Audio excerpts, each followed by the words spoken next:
What does it mean to be a citizen? More specifically, what does it mean to be a citizen in a city? Here are some things that we know about India. One, India is more urban than we realize, and one day soon, most of India will live in its cities. Two, this is a good thing. It's driven by the voluntary actions of people. Three, all our governance is centralized and nowhere near as local as it should be. Four, even though our democracy has endured, there is a mismatch between power and accountability at the local level. Five, citizens in India are largely disempowered or at least feel disempowered, and the state is an imposing presence. All of these raise the question, if our system of governance is broken because of a flaw in our democracy, what can we do to fix it? Can citizens assert themselves and reclaim their rights? Welcome to The Seen and the Unseen, our weekly podcast on economics, politics, and behavioral science. Please welcome your host, Amit Varma. Welcome to The Seen and the Unseen. A few months ago in episode 160, I had a stimulating conversation about participatory democracy with the polymath thinker Ashwin Mahesh. That was a hugely popular episode, and though it lasted around 2.5 hours, it fell too short. So I'm delighted to have Ashwin back on The Seen and the Unseen to chat about his thoughts on urban governance based on a paper and a presentation by him that will be linked from the show notes. Ashwin is in some ways a perfect guest for this show because I like to digress and take the conversation into unexpected and different directions. And Ashwin's knowledge is both wide and deep. So besides urban governance, we also chatted about the lockdown, how we should think about education in an out-of-the-box way, and the responsibility, helplessness, and incentives of citizens. As tends to happen, the conversation got more and more fun as we went along, and we argued a lot in the last part of the show. I'm sure there'll be much food for thought for everyone listening. Before we get to the conversation, though, let's take a quick commercial break. If you enjoy listening to The Seen and the Unseen, you can play a part in keeping the show alive. The Seen and the Unseen has been a labor of love for me. I've enjoyed putting together many stimulating conversations, expanding my brain and my universe, and hopefully yours as well. But while the work has been its own reward, I don't actually make much money off the show.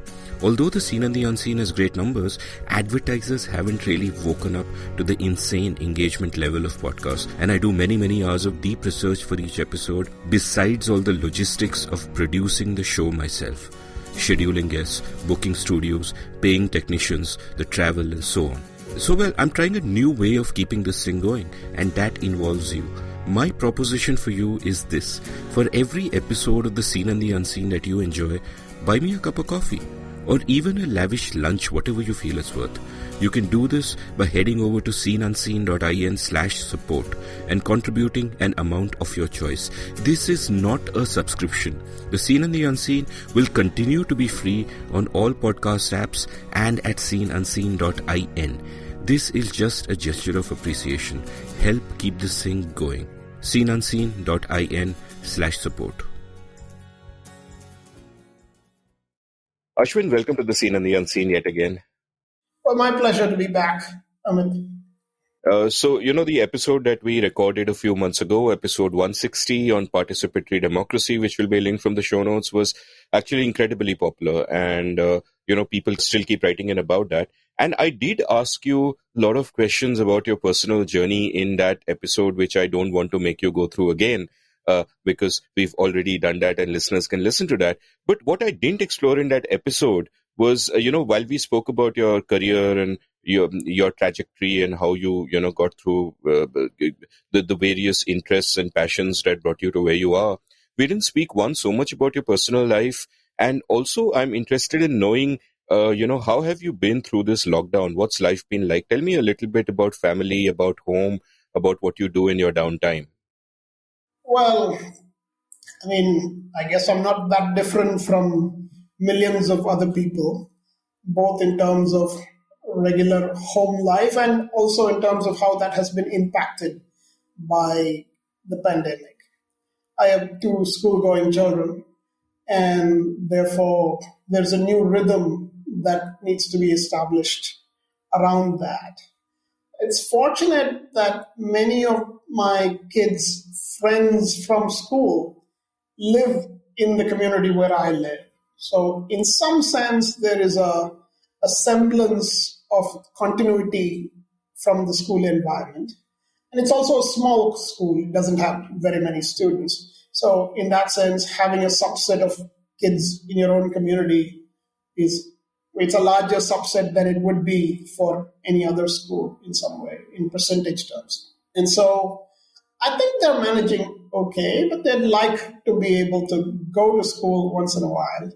And the school even, I think, might allow occasional visits by parents, just sort of for kids and parents to remember what the school is like and stuff like that. But, on the whole, all of us have to be responsible through this pandemic. And there's not a whole lot anyone seems to be able to do other than wait. It's not always clear what one is waiting for, but in a way, there's a lot of waiting, certainly. Mostly, a combination of things that I do can still be done from home, whether it's for Map Unity or for India Together or for any of the other things that I'm involved in. Obviously, the work at Lithium required a lot of, hands-on work, but I've finally reached the stage where, that's probably best done by another set of professional people. I'm thinking more and more about coming back to the public problem-solving things that interest me personally. And in that sense, the pandemic has given me an opportunity to think about how to reconnect with some of the things that I haven't done as much of in the last couple of years. A lot of the work in the last couple of years has been around the electric vehicles stuff at Lithium. But I really have been wanting to get back to Map Unity in particular, and also to my interest in public interest media. And I think both of those decisions were in some ways accelerated by the time available to think about these sorts of things in a pandemic. And the municipal election is coming up here in Bangalore I don't know, in April. Well, that's part of the things we'll talk about. It's not really clear how soon it will come up. But, that's another opportunity to sort of be part of and influence the thinking about governance in the city, public participation, things that have always interested me in the last 10, 15 years. It's a nice pivotal moment in some ways. I think sort of at some level, the rest of it is, one day at a time, trying to see where all of this is going to lead and just responding to whatever happens in some sense. It's not really clear if tomorrow is going to bring more bad news or some semblance of good news. Vaccines seem to come and go in the news, a little bit like oscillations on a sine curve. So in a way, there's a lot of wait and watch. Some of my family members got COVID, and that was not something I was sort of mentally prepared for. And it takes you a while to sort of adjust to concerns like that. It's one of those things where you sort of know that things like fatality rates are very low, but once you get it or someone close to you gets it, you tend to forget the other 98 or 99% and imagine yourself in the 1 or 2%. And those are anxious things. I've also, just because of the things I get involved in, I've had many, many experiences with people whose need for treatment was acute, immediate, and yet they were not able to access it for a variety of reasons. Young women getting thrown out of hospitals at midnight, and multiple members of families dying while waiting for care. These are terrible things to go through, even for someone who's not immediately impacted by that. And I imagine that these are really bad for the families that are experiencing them. What it tells us is that there is a tremendous price that we are paying for two things. Weak governance, not just in India, but around the world, and a really sharp disconnect between the things that ought to matter and the things that seem to matter in political life around the world. Frankly, you would think this is the kind of problem that ought not to exist. It's a bit like climate change, right? You think that a bunch of sensible people with sufficient decency and foresight ought to be able to anticipate and solve a problem like that. But, this whole sensible people with sufficient decency and foresight it seems like a quest for some another planet or something like that. In a way, it's becoming harshly clear to a lot of people that somewhere along the narrative of even democracy that we have built for ourselves, there are very large gaps. And those gaps become apparent at times like this. And there is an important response that is needed to say, how are we going to bridge those gaps? How do we make sure that people in positions of authority are also responsible and actually proactively do the things that we'd like them to do? I think this pandemic really should provoke a lot more of us into asking those questions. Some of us have been fortunate not to have suffered terrible consequences as a result of it. But it's now reached a stage where each of us knows at least several other people who have suffered greatly. And really, that has been the difficult part of the pandemic.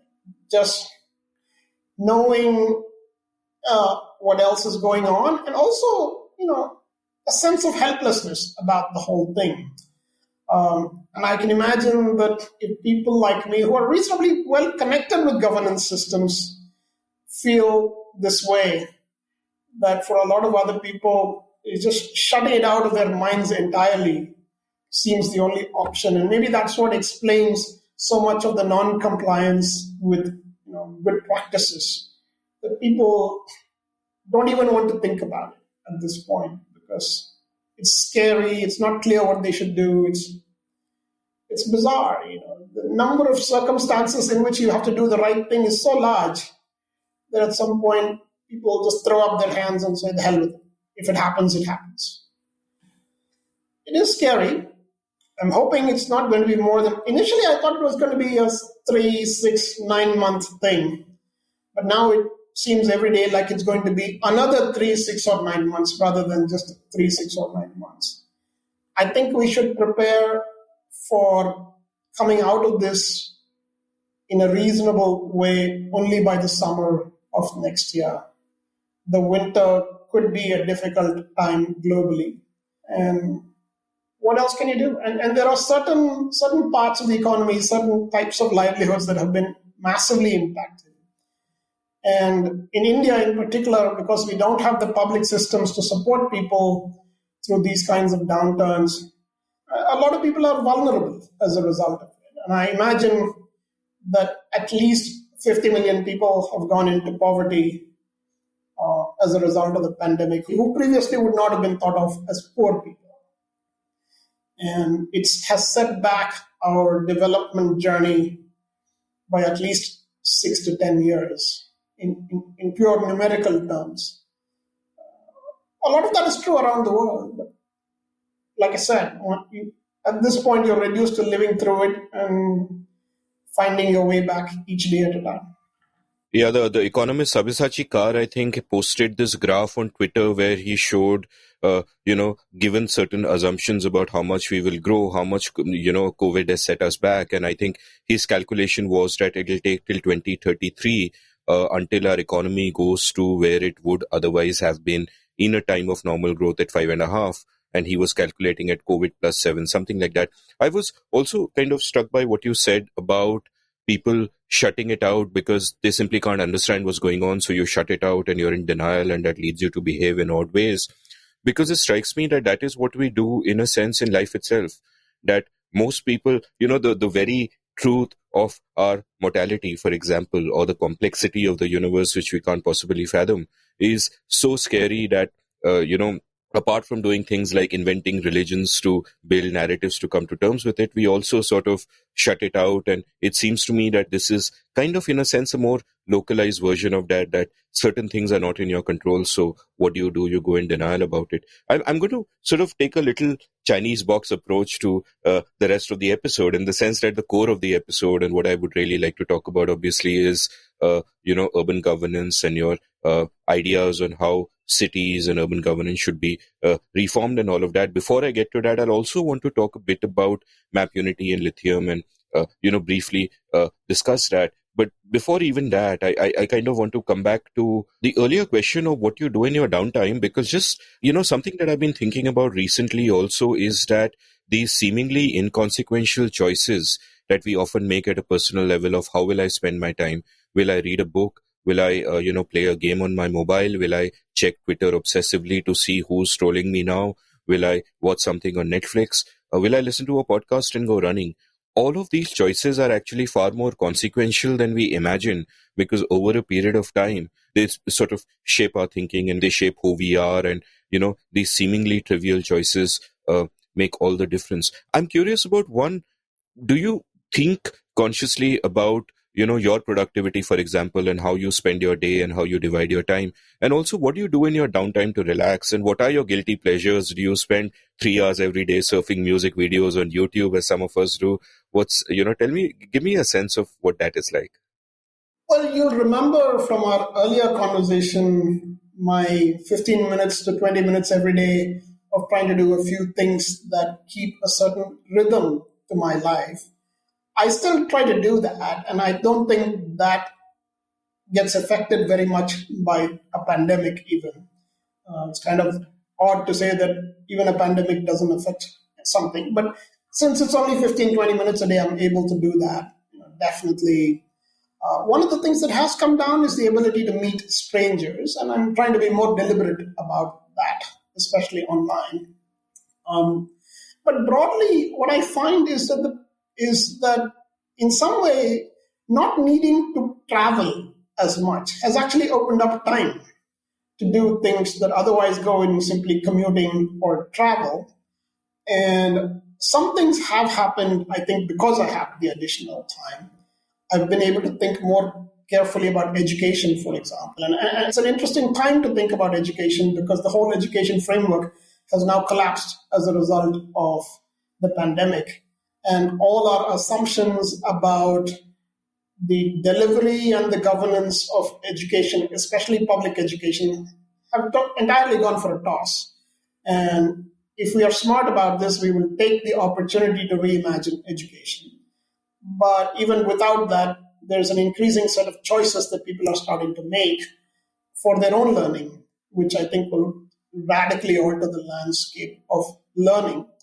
And that's something that I've been able to spend more time thinking about because of the pandemic. I shut down the office because of the pandemic. It didn't seem like it was worth paying rent to keep up an establishment. I instead rented the neighboring flat, which is actually a much more useful way to spend the same amount of money because it gives you close by additional space to work out of and also have as a personal space. So people at home are not complaining that you're always on the phone or always on the computer, and there are enough spaces to do that quietly. So I'm sort of able to have even this conversation with you for more than a couple of hours without worrying that anyone's going to get annoyed about that. So things like that, I think, are certain adjustments that people make, educate each of us about what the alternatives could be, that to things that we've previously taken for granted. You have to go to an office, you have to work certain times of the day, work in certain ways, you have to have face-to-face meetings. All of these things are under tremendous reassessment and scrutiny now. And it seems like at least 60% of what we did previously was probably not as useful as we thought it was. And so you could imagine it being different. I've always been in favor of a 6.5 to 7 hour work day. And I generally don't think that people can be productive beyond that anyway. Even school days, I think, shouldn't be more than 4.5 to 5 hours. I can't imagine that you can send kids to 6 and 7 hours of school and think that you're adding to their learning beyond the first 3 or 4 hours.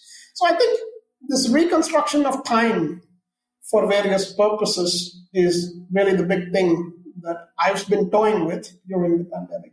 Of late, I've started going out a little bit more and meeting more people and feeling comfortable about that. But I also know that in doing that, all of us are taking risks, both for ourselves and unfortunately for others too.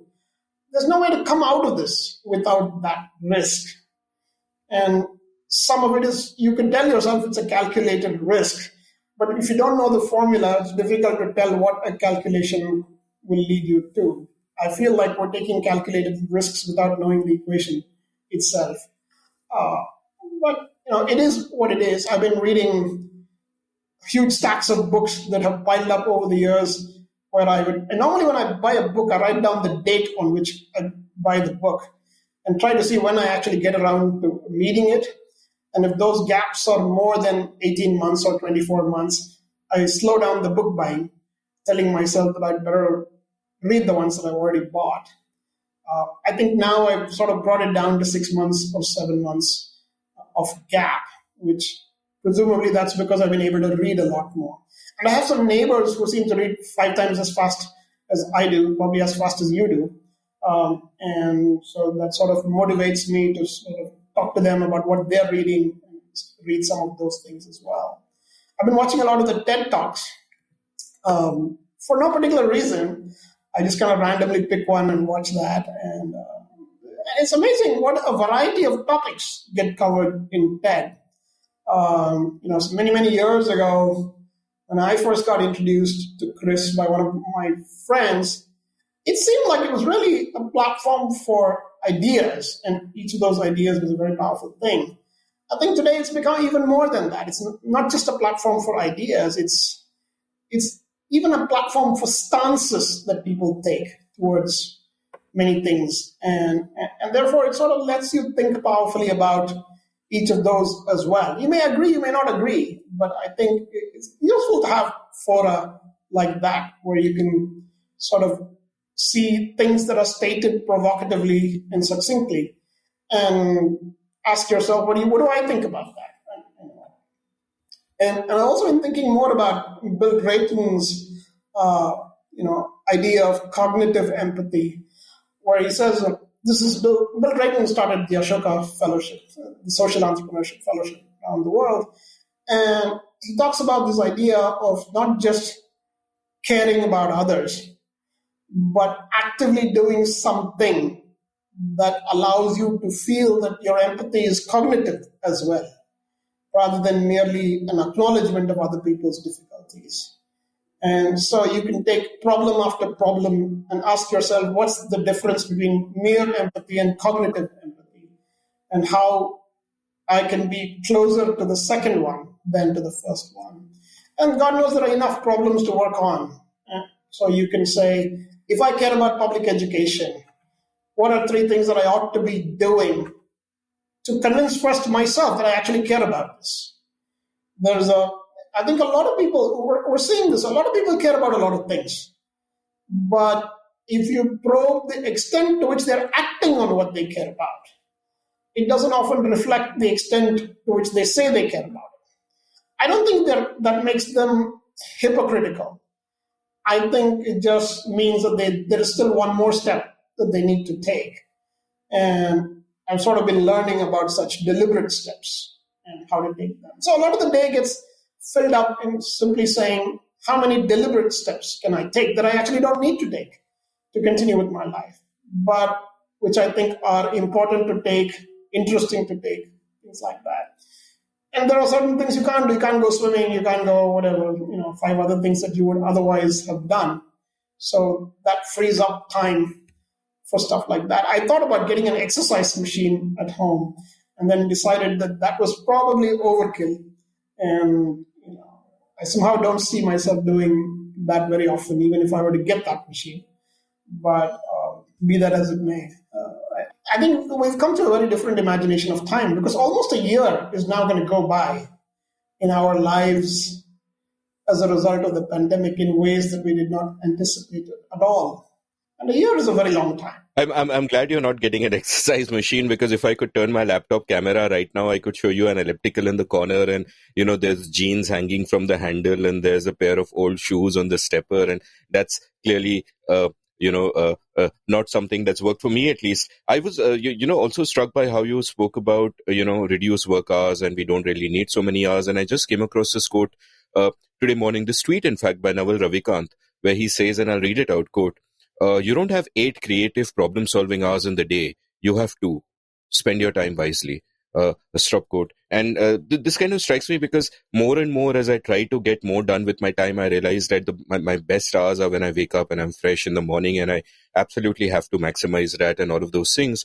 And the reason this quote was even handy for me, and I thought I'll ask you about this because this again came to mind when you spoke about watching TED Talks, is one of the things I've been again thinking about recently is that, look, I might read a lot of books and I might watch a lot of videos and I might get in different amounts of knowledge and insight from elsewhere, but how do I retain it? And especially as I go deeper into middle age, my memory is just horrible and I'll just forget a lot of stuff. And I am very struck, therefore, by this concept of the second brain, which, I think pioneered by someone called Tiago Forte, where the idea is that you use tools and you use apps. So all the knowledge that you're gathering, you kind of collate them in, what he describes as a second brain, which is a collection of apps and tools, which helps you keep all of this together. So in fact, what I've recently been doing a lot is using this incredible app called Rome Research, where anytime I watch a TED Talk, for example, which I like, I'll actually take notes from it.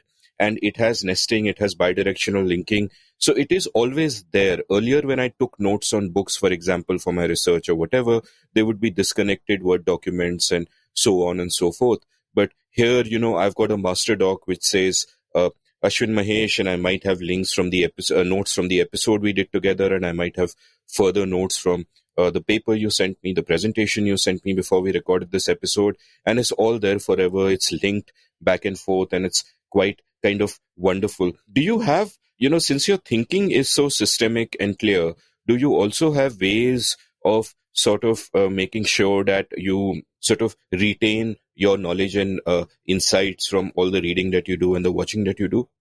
Well, I wish I could say yes, but the answer is probably closer to no than yes. What I have tried to do of late, though, is try to change that. And I sort of forced myself into accepting certain things as useful instruments for that change. And I've decided that teaching what I know is a useful instrument for such change, because in order to teach, I first have to write down what it is that I know. And that sort of gets me into some part of the documentation and organization of what I know, so that I can then subsequently tell it to a few more people. There are schools of public policy, schools of problem solving, professors interested in problem solving courses. So I've started collaborating with a few of them, and in 2021 in particular, I plan to teach at least in 3 different such environments.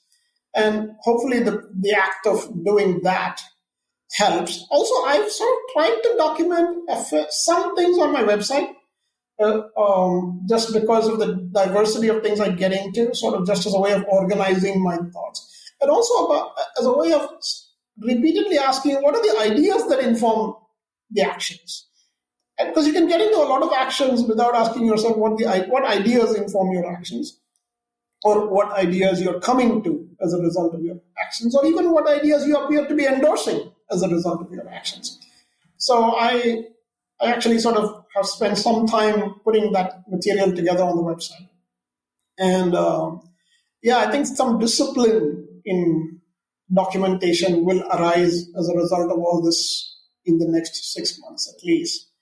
It remains to be seen whether I can sustain that. Sometimes you put the first material together. I taught a course at IIM many years ago called Reinventing Government. And after 3 years, I decided that the course material itself needed reinventing. So in a way, you can take good first steps in any direction, but really it is quite important to keep taking those second steps and third steps, which make the first step meaningful. Otherwise, you can sort of take lots of journeys of first steps and never get anywhere. And you mentioned that you were also sort of thinking about education deeply because of the pandemic. And at some level, we can see the surface reasons and the first order reasons for thinking about education, because obviously instead of going to a school physically, kids are, getting educated on Zoom. But and again, I'd like to know your thoughts on this because, it struck me for a while that our education system is incredibly outdated in every possible way, not just the obvious ones, that we are stuck with the inertia of the past. That, in a sense, economists call about isomorphic mimicry, which is you take a policy from another place and you try to implement it wherever you are. And it strikes me that there is also a version of that happening across time, where something that worked at one time or that made intuitive sense is completely unsuited to another time. And we just assume that our kids will go to school for 10 years or 12 years or whatever. There will be college. These will be the subjects. These will be the social sciences in their different silos. These will be the whatever. And one of the consequences of that not working, that being dysfunctional in a sense, is that part of our jobs crisis is that one, of course, there aren't enough jobs, but also that a lot of the people who are getting degrees, including higher education degrees, have no skills. They are inequipped for anything in the real world. And it seems to me that at some level, the pandemic might be an opportunity to really sit down and cast away the inertia of the past and think anew about, everything from the bottom up. What are your sort of thoughts on this? Because you mentioned you've been thinking a lot about this. So. Yeah. So the conclusion, or at least one conclusion I've come to, is that we have failed to ask and answer an important question. And that question is, who should teach? It's an interesting question if you think about it. Who should teach? We'll come to all the other things later, where they should teach, how they should teach, and all of that. But who should teach? It seems logical to say that people who know things should teach, if you don't have anything to teach.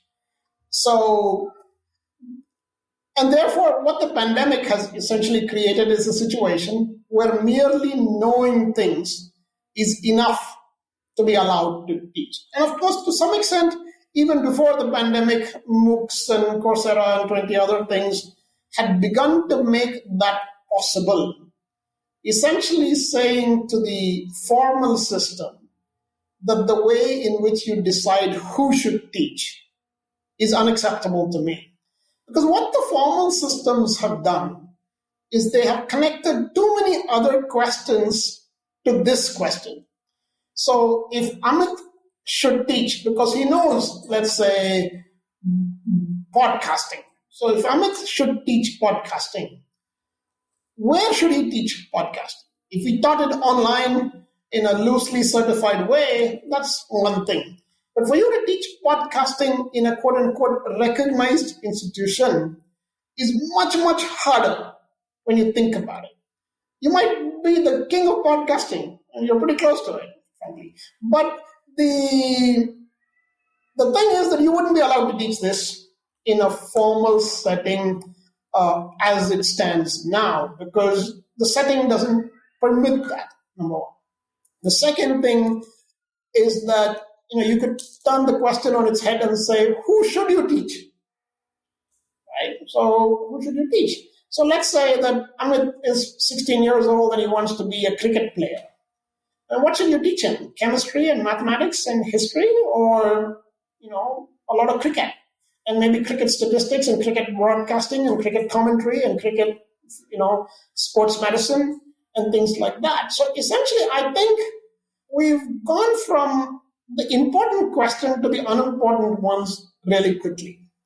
And the unimportant ones are easier for governments to get a grip on. And that's really why they've gone to the unimportant ones. Historically, in fact, if you thought about it, people who knew things taught. That's all it was. There wasn't any blessing for that beyond the fact that they knew things. But with mass education in particular has come the expectation that there should be controls and filters on who should teach. So certification has become a big part of the teaching, being allowed to teach. But certification, I remember a friend of mine at IIM telling me that in India, we probably have the world's largest gap between certification and learning. Just because someone has a certificate doesn't mean that they actually know anything. You've seen news reports about students taking exams in Bihar where they're climbing in and out of windows to be able to copy from each other. And you're thinking, surely this isn't anything that any employer will find credible. And so I think what the pandemic has done is it has basically turned the system on its head and said, no one really took you seriously anyway. Now they don't even have to take you seriously. But there are people who still say this is just for the elite. Maybe 10% of the population can make choices like this. 90% of the population can't make choices that are any different from the conventional ones available from the 1500s or the 1600s. That's probably still true, but new things. When you look at even MOOCs and online education, they weren't very big 10, 15 years ago. But 2 years ago, I read somewhere that 20% of all degrees being given online. The MOOCs were giving out at least that many certificates as 20% of all physical degrees. So in a way, the numbers are growing. The modularity of learning is expanding. And that's an important thing. That this tight correlation between your age and the intensity of your learning. So if you were to try to learn basic English at age 11, people would find that odd and ask, why haven't you learned it earlier? Or even if you were basic Hindi or basic, Kannada, Tamil, whatever be your medium of instruction. People would find it odd that you haven't learned it. But if you were to learn basic Russian at age 11 in India, nobody would think that there's anything wrong. In fact, you could learn basic Russian at age 61, and nobody would think that there's anything wrong with that. I actually think there's nothing wrong with learning basic physics when you were 61, too. Or learning basic mathematics when you're 61, too. But we have a system of learning that has tightly coupled age to learning. And not only that, it has sort of bracketed those ages. All 15-year-olds are in 10th grade. All 13-year-olds are in 8th grade, and so on and so forth, which is a bizarre thing in some way. Education is too important and too personal to the learner to expect that any form of it can result in learning through conformity. The system demands that we abandon conformity, but conformity is the thing that the state likes and the state is comfortable with. And that is the tension that needs to be sorted now. I sort of, especially with Ken Robinson passing away this year, I spent a lot of time reading and watching him. And my sense of it is that we're still not comfortable, and this has parallels with governance in general. We're still not comfortable trusting the school administrator or the school principal in a public school system.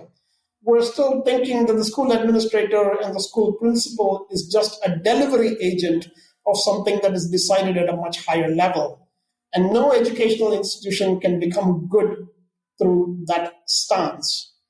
I feel we have to, and it's the same thing that we see with decentralization of other things too, that fundamentally people in a locality are not empowered to be part of decision-making in that locality. There is no force on earth that can fundamentally help produce good outcomes despite that.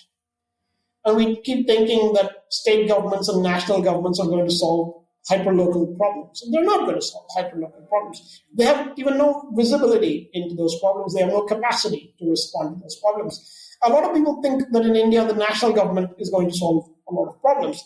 The national government doesn't even have the staff to solve 90% of the problems that people care about. Even the few schemes that they run are actually implemented by state governments. So in a way, I don't think that we have any capacity for problem solving in administration, in public administration, that can be separated from decentralization. And that is really the problem, that there is a tension between the growing numbers of people moving to cities and the large agglomerations that produces, and the reality that despite such agglomeration, it is decentralized participatory problem solving that is actually going to make even those agglomerations work well. And I find that that is repeatedly true in many, many disciplines. Education is available in a very different way, but it still needs to be personal and child-centered in some way. Skilling is thought of only as an sort of an afterthought, that if you fail in formal education, then you go to a vocational program, which is really silly because 90% of the jobs out there are not jobs you would get to through formal education anyway.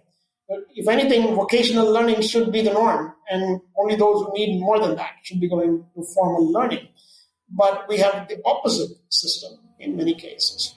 So what I've been reflecting on is how comfortable we have become with the status quo and why systems of administration struggle to overcome the status quo. It's a very interesting experiment that there's a professor at Harvard called Lant Pritchett. You might know Lant. He worked for a while with the Administrative Reforms Commission too. There was one interesting thing that he taught some of us, saying, look, if there are 25 things that need to change simultaneously, it's very difficult to figure out which one you should touch first. And so the first exercise you do is to ask yourself, which of these 25 things has the potential to have a domino effect on other things?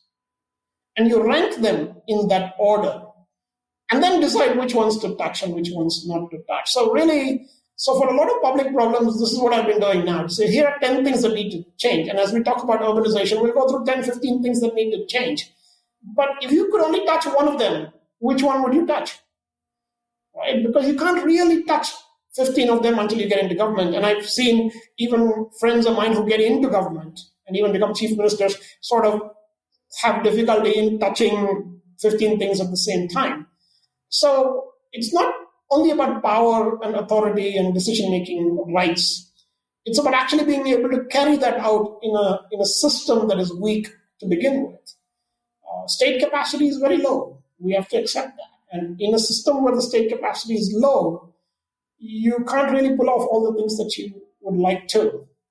The state is nonetheless not comfortable with a greater balance of power between itself and market and society. And in fact, actively puts out the narrative that market and society cannot be trusted. So in such a situation, it seems like what you're going to get is, enduring underdevelopment. I mean, look at this election that's going on in Bihar. You have two major formations, each of whom has delivered 15 years of last in the nation status to that state. And they are the leading contenders for power. It's a very sad thing that somehow we have allowed ourselves to arrive at a situation which is deeply hostile to the public interest. But any step that you would take to correct it, it seems like it can only be effective if 10 other steps are also taken at the same time. And people find the enormity of all that too much, and they just throw up their hands, which perpetuates the problem further. So this is the cycle that you have to overcome. And this is one of the things that I sort of, when I'm thinking of this Center for Public Problem Solving, right? And so what is the Center for Public Problem Solving, and what is the problem that it's trying to overcome? It's not actually the employability deficit or the governance deficit or whatever. The problem is not the sectoral thing. The problem is how we have organized problem solving itself. Right? If you look at, I'll give you a good let's go into urbanization with a good segue from here. If I were to ask you how many levels of government are there in the Constitution and in the laws, what would you say? I'll think of, in practical terms, what are the effects that we see? And of course, we see the central level and the state level. And after the 74th Amendment, which of course we'll discuss in much more detail, maybe, a couple of levels below that. But that's as far as my understanding would go. Okay, so most people will say that central, state, and local, right? But there are actually 5 levels of governance that are in the Constitution and in the law. There is the metropolitan planning level, especially for the larger cities, which exists in the law, but not in practice. There is also participatory democracy at the local level, which again exists in the law, but is very weak at the local level. And participatory democracy in particular, both the planning level and the participatory level, people think of these things as good to have. They're not just good to have, these are must have, and they are required by law. Nobody thinks that the state government is good to have. They accept that the state government is a must have. Nobody thinks that the central government is just good to have. They accept that it's a must have. But there are other things in the law that we simply tell ourselves these are good to have, but it's all right if we don't have them. Or somehow we seem to be able to go forward without having them. If an election was not held to a state assembly on time, that would be quite a decision. But if an election is not held to a local council or a planning body, that seems like, okay, it'll sort of drift on, it'll be sorted out by the courts. We don't have an elected council now here in Bangalore, for example. And while one set of people are not happy about that, it isn't creating the kind of uproar that the lack of a state government or the lack of a national government would. There have even been court decisions that local administration is just administration and can't even be considered government, these are real challenges, that how we think about the structure of government and how we participate is more or less central to what we'll actually get from it. That we have a very interesting narrative, for example. We think that India is going to become a superpower and then everybody's going to get educated.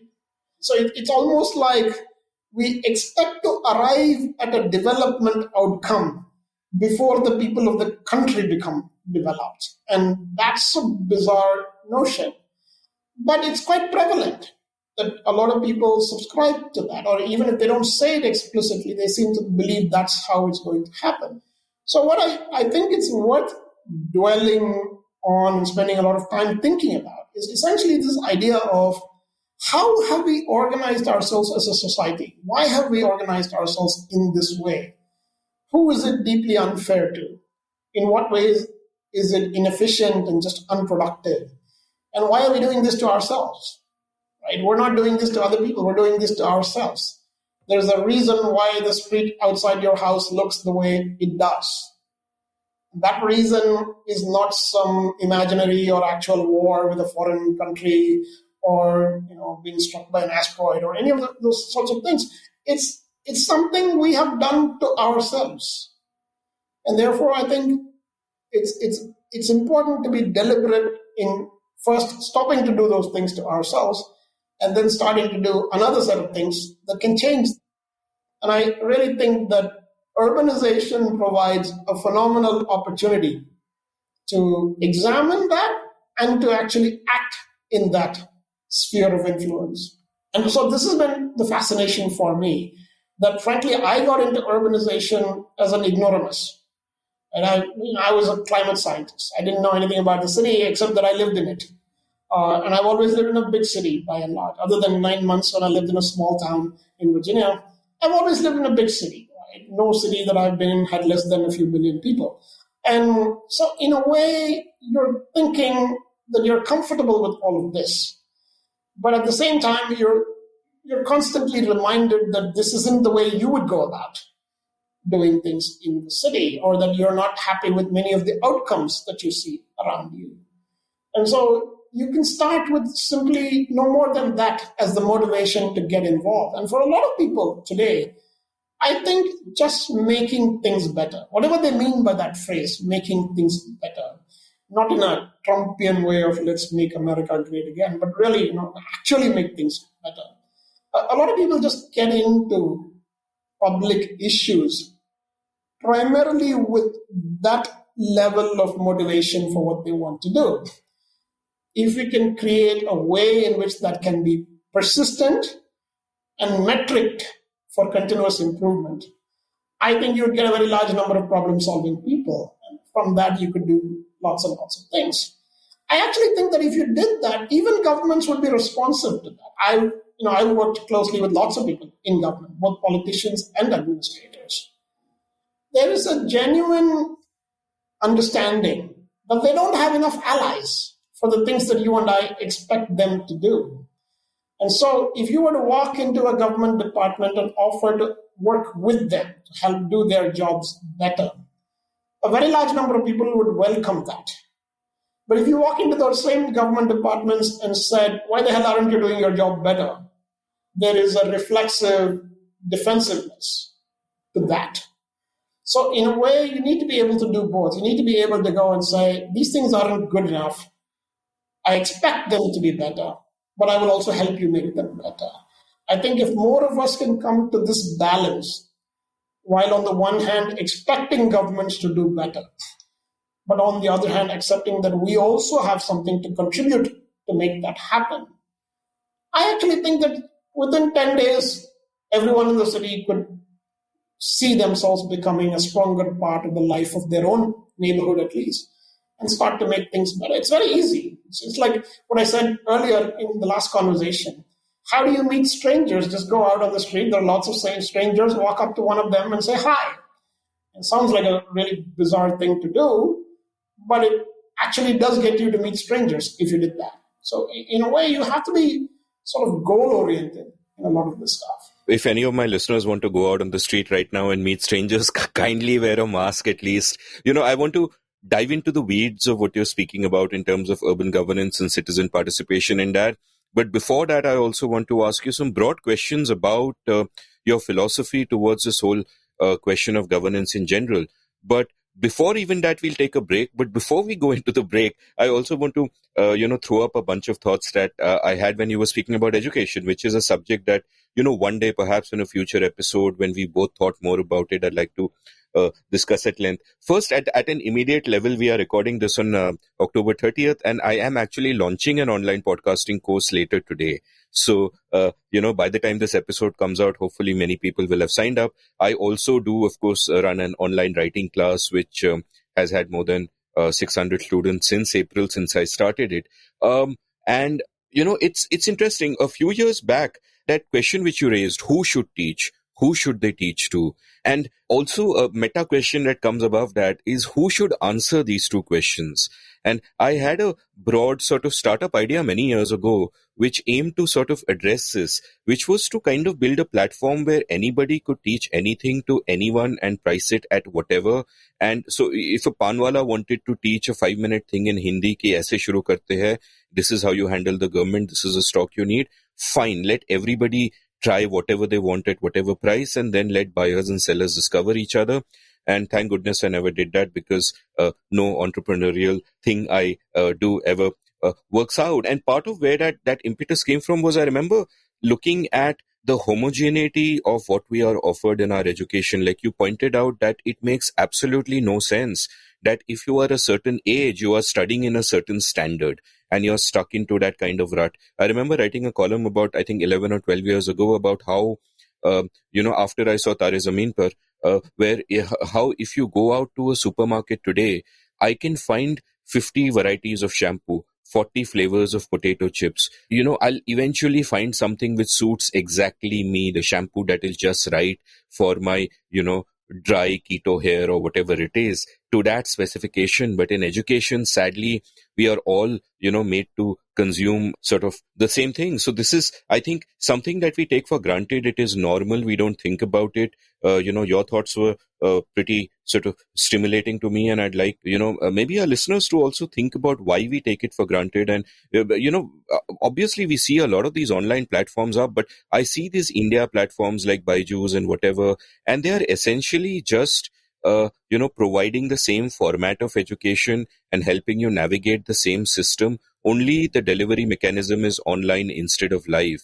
And I'm not sure that that's, very far reaching or goes far enough. I think there is a space for young entrepreneurs to recognize that there is just a big hole in the market in a much broader sense than most people realize, and maybe do something about solving these big problems. And finally, before we go into the break, Land Pritchett, who you referred to, wrote, one of my favorite papers of the century called India's Flailing State and something, something, something. But that's where I, first heard the term India's Flailing State, and I'll link that from the show notes. And no doubt his insights also, have informed a lot of my thinking about India, certainly. But we'll come back and get into the weeds and deeper into this interesting Chinese box. I don't even know if I should call it a Chinese box. Could I get into trouble?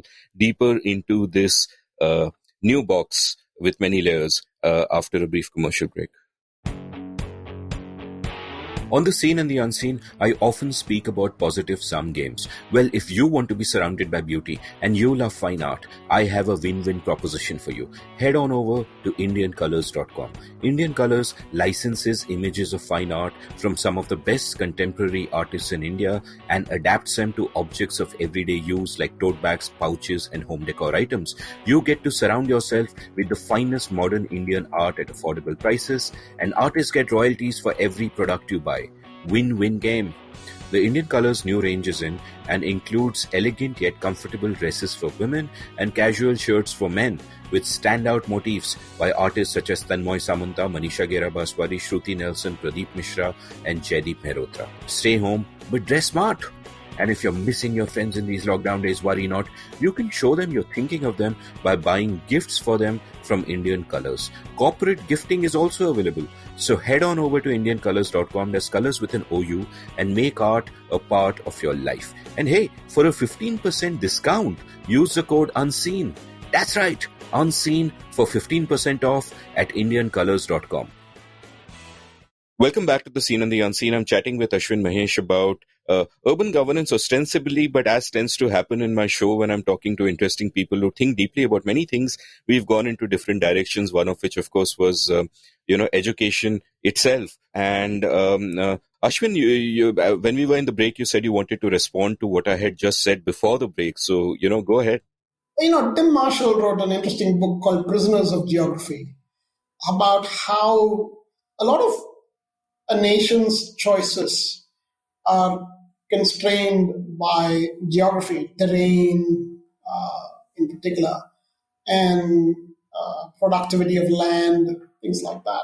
But, you could extend that sort of thinking to a lot of other things too, that I think even in a city, we are prisoners of our geography. The neighborhoods. So we tend to think of a lot of things as the accidental circumstance of birth in certain families, in certain places, and so on and so forth.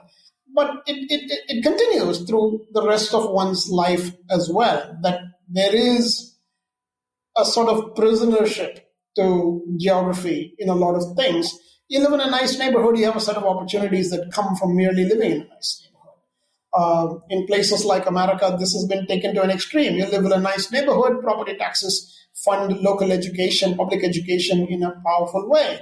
You live in a poor neighborhood, you don't even have the money to teach your kids properly. And so you have these sorts of traps into which we have let ourselves into. And a lot of the planning and the administration and implementation of plans and schemes is not systematic enough about equity in outcomes. We actually have a lot of attention to economy. We have some attention to ecology, increasingly of late, but we don't really have much attention to equity. There's a lot of lip service to equity. There's a lot of talk about what should be and what should not be. But you wouldn't find a push for equity in actual budgets of governments or actual stances and policies. So in a way, often governments even make the mistake of saying that we speak on behalf of the poor. But it's not clear by what achievement they lay claim to that. They can say that governments have a legitimacy to speak on behalf of the poor, but it's not clear. I mean, they have a very large public school system or a public health system, which is quite abysmal in some way, and probably underserves the poor more than it underserves anybody else, because the poor are often turning to those systems. And yet, governments have given themselves the legitimacy to speak for the poor after having let them down massively in their own direct lines of opportunity to serve. So in a way, I think there's a lot of us who are just caught in our situations, and being deliberate about overcoming that prisonership is important to solve any problem, because you are inheriting a lot of things. You're inheriting a past, partly a colonial past, and an administrative infrastructure that didn't change very much when you inherited that past, and an imbalance between state, market, and society, in which it was common during colonial times. This happened a lot. The instruments of the state were as particularly designed to favor certain market outcomes. So if you inherit that, you're going to get exactly that kind of state even today. And this is, you can call it what you like. You can call it crony capitalism. You can call it, just a weak state hostage to particular private interests. You can call it all these things. But in many ways, it's just a continuity of something that existed 100 years ago. about which we have not thought deeply enough. You asked me earlier what was my sort of starting point for a lot of these things. I actually think from first principles, I think people have a right to be free. That this right is not something that the state gives you or me, that we have this right, that the mere truth of being born has endowed us with that right, and that governments of any persuasion should not have the right to take that away from us.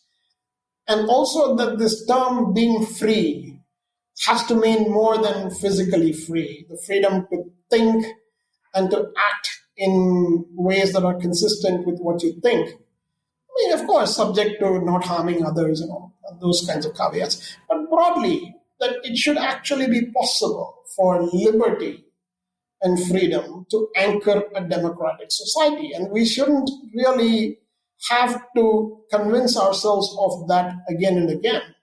I think what has happened in the last 5 years, not just in India, but even globally, is that an increasing number of people, even in democratic societies, have sort of given up on this foundation in some way. You look at what happens in places like Hungary or Poland nowadays, for example, and you wonder, these are people who have suffered for decades under authoritarian rule, and they seem willing to flirt with it again today, just 2 decades after getting out of whatever Soviet control in some way. And what it tells you is that public memory is short about a lot of these things. But it also tells you that responses from people are very situational. They're simply saying yes and no to the set of questions that are put before them. And it's like, and often the answers are like having a diet for the left side of your body. You can have a diet for the upper body strength, you can have a diet for lower body strength, but you can't have a diet for the left side of your body. That doesn't make any sense. Too much of the choices that are presented to us in the political arena are really diets for the one side of our body, and it just is never going to add up. That constantly reminding ourselves what the foundation for participation in public life, for foundation for participating in governance, that's important. And I think if we did that, we would be more fair to the people around us too. The idea that a young child begging on the street has a right to liberty, has a right to a kind of freedom and opportunity, I think that it's a basic decency that I think all of us are capable of mustering. But somewhere along that journey, we have allowed this to deteriorate or just recede even into a mere administrative problem or even a traffic problem. You find it an annoyance that at a traffic light you are quote unquote disturbed by such things, or that there's a risk of accidents from such things. It's kind of bizarre that such suffering it doesn't motivate us to go back to first principles on a lot of things. They're just, and we live, I said this earlier too, we live in India today among the largest concentrations of poor people in the history of the planet. I mean, you could say it's partly the result of our sheer numbers and all of that stuff, but the numbers are the result of underdevelopment too, in some way, and the lack of women's empowerment in particular. I think in some ways we have to acknowledge where we are and start from that. And you have to start from the sense that people have rights. And those rights are not necessarily the ones that the state has given to them, that some rights they have. You could believe that these are God-given rights if you are a God-fearing person. You believe that these are social organization rights that are good to have in a democracy. It doesn't matter what you think is the foundation for such rights. It's important to believe that you have those rights, and that not just you, but your friends and your partners and your relatives and your neighbors, they have those rights too. That I think too often we explain away non-adherence to those rights as necessary responses to this problem or that problem. But I actually think that if we were to more feverishly support people's rights, you would actually get many of the development outcomes for which we claim to be suppressing those rights. It's really sad, but fundamentally, you can do a lot better by arguments around liberty than you can through arguments of efficiency. Yeah, in fact, that's, one of my bugbears, that we tend to behave as if, the way I look at the state is, again, the Lockean view that the state is there to protect our rights and our rights precede the state. The state is an instrument for the protection of our rights and blah, blah, blah. And instead, how we look at it is we behave as if the state is a maibap and these rights are given to us by the state, and therefore they are contingent on circumstances and our behavior and blah, blah, blah. And it just all goes out of whack. This is a sort of a fundamental issue there. There's a simple way to sort of keep reminding yourself of that. The Republic of India, or whatever, India as an independent country, existed before there was a government of independent India. So there must obviously have been a time when you had all these rights, with or without the government. That it's quite logical to think that people have rights before the state even is born. And in fact, the state is a construction by the people of such a way of working together. But one of the things that, if you see the presentation that I sent you, it talks about 3 ways of reimagining life, right? And one of the first things that I say is think like it's 1947. Right? What I mean by that is that far too often we think that the things that have been given to us at the founding of the nation are substantially immutable, right? So in a way, but that's not true at all. That the Constitution has had more than 100 amendments. So in a way, we've got to recognize that every generation has both a right and an obligation to imagine the way in which it wants to organize itself, both for its own current welfare and in fairness to future generations. And therefore, reimagining the law, reimagining the Constitution, reimagining even social organization is both a right and a responsibility. And unfortunately, we've completely dropped the ball on that. And really, almost the entirety of our problem with urbanization today is because of this, that we still live in a country whose framework for governance is largely rural. But increasingly, the lives of the people are urban. And the political and administrative system are 30 to 40 years behind the reality in catching up to this. So, I take a very simple thing, that our delimitation of constituencies. Our delimitation of constituencies at one level is from 1971. The interstate division of seats in parliament is from 1971. The intrastate delimitation of constituencies is from 2001, right? 20 years ago. In 20 years, at least 15% more has been added to the urbanization of the country. But that isn't reflected in your state legislatures in any part of the country, except in Delhi, which is almost entirely urban.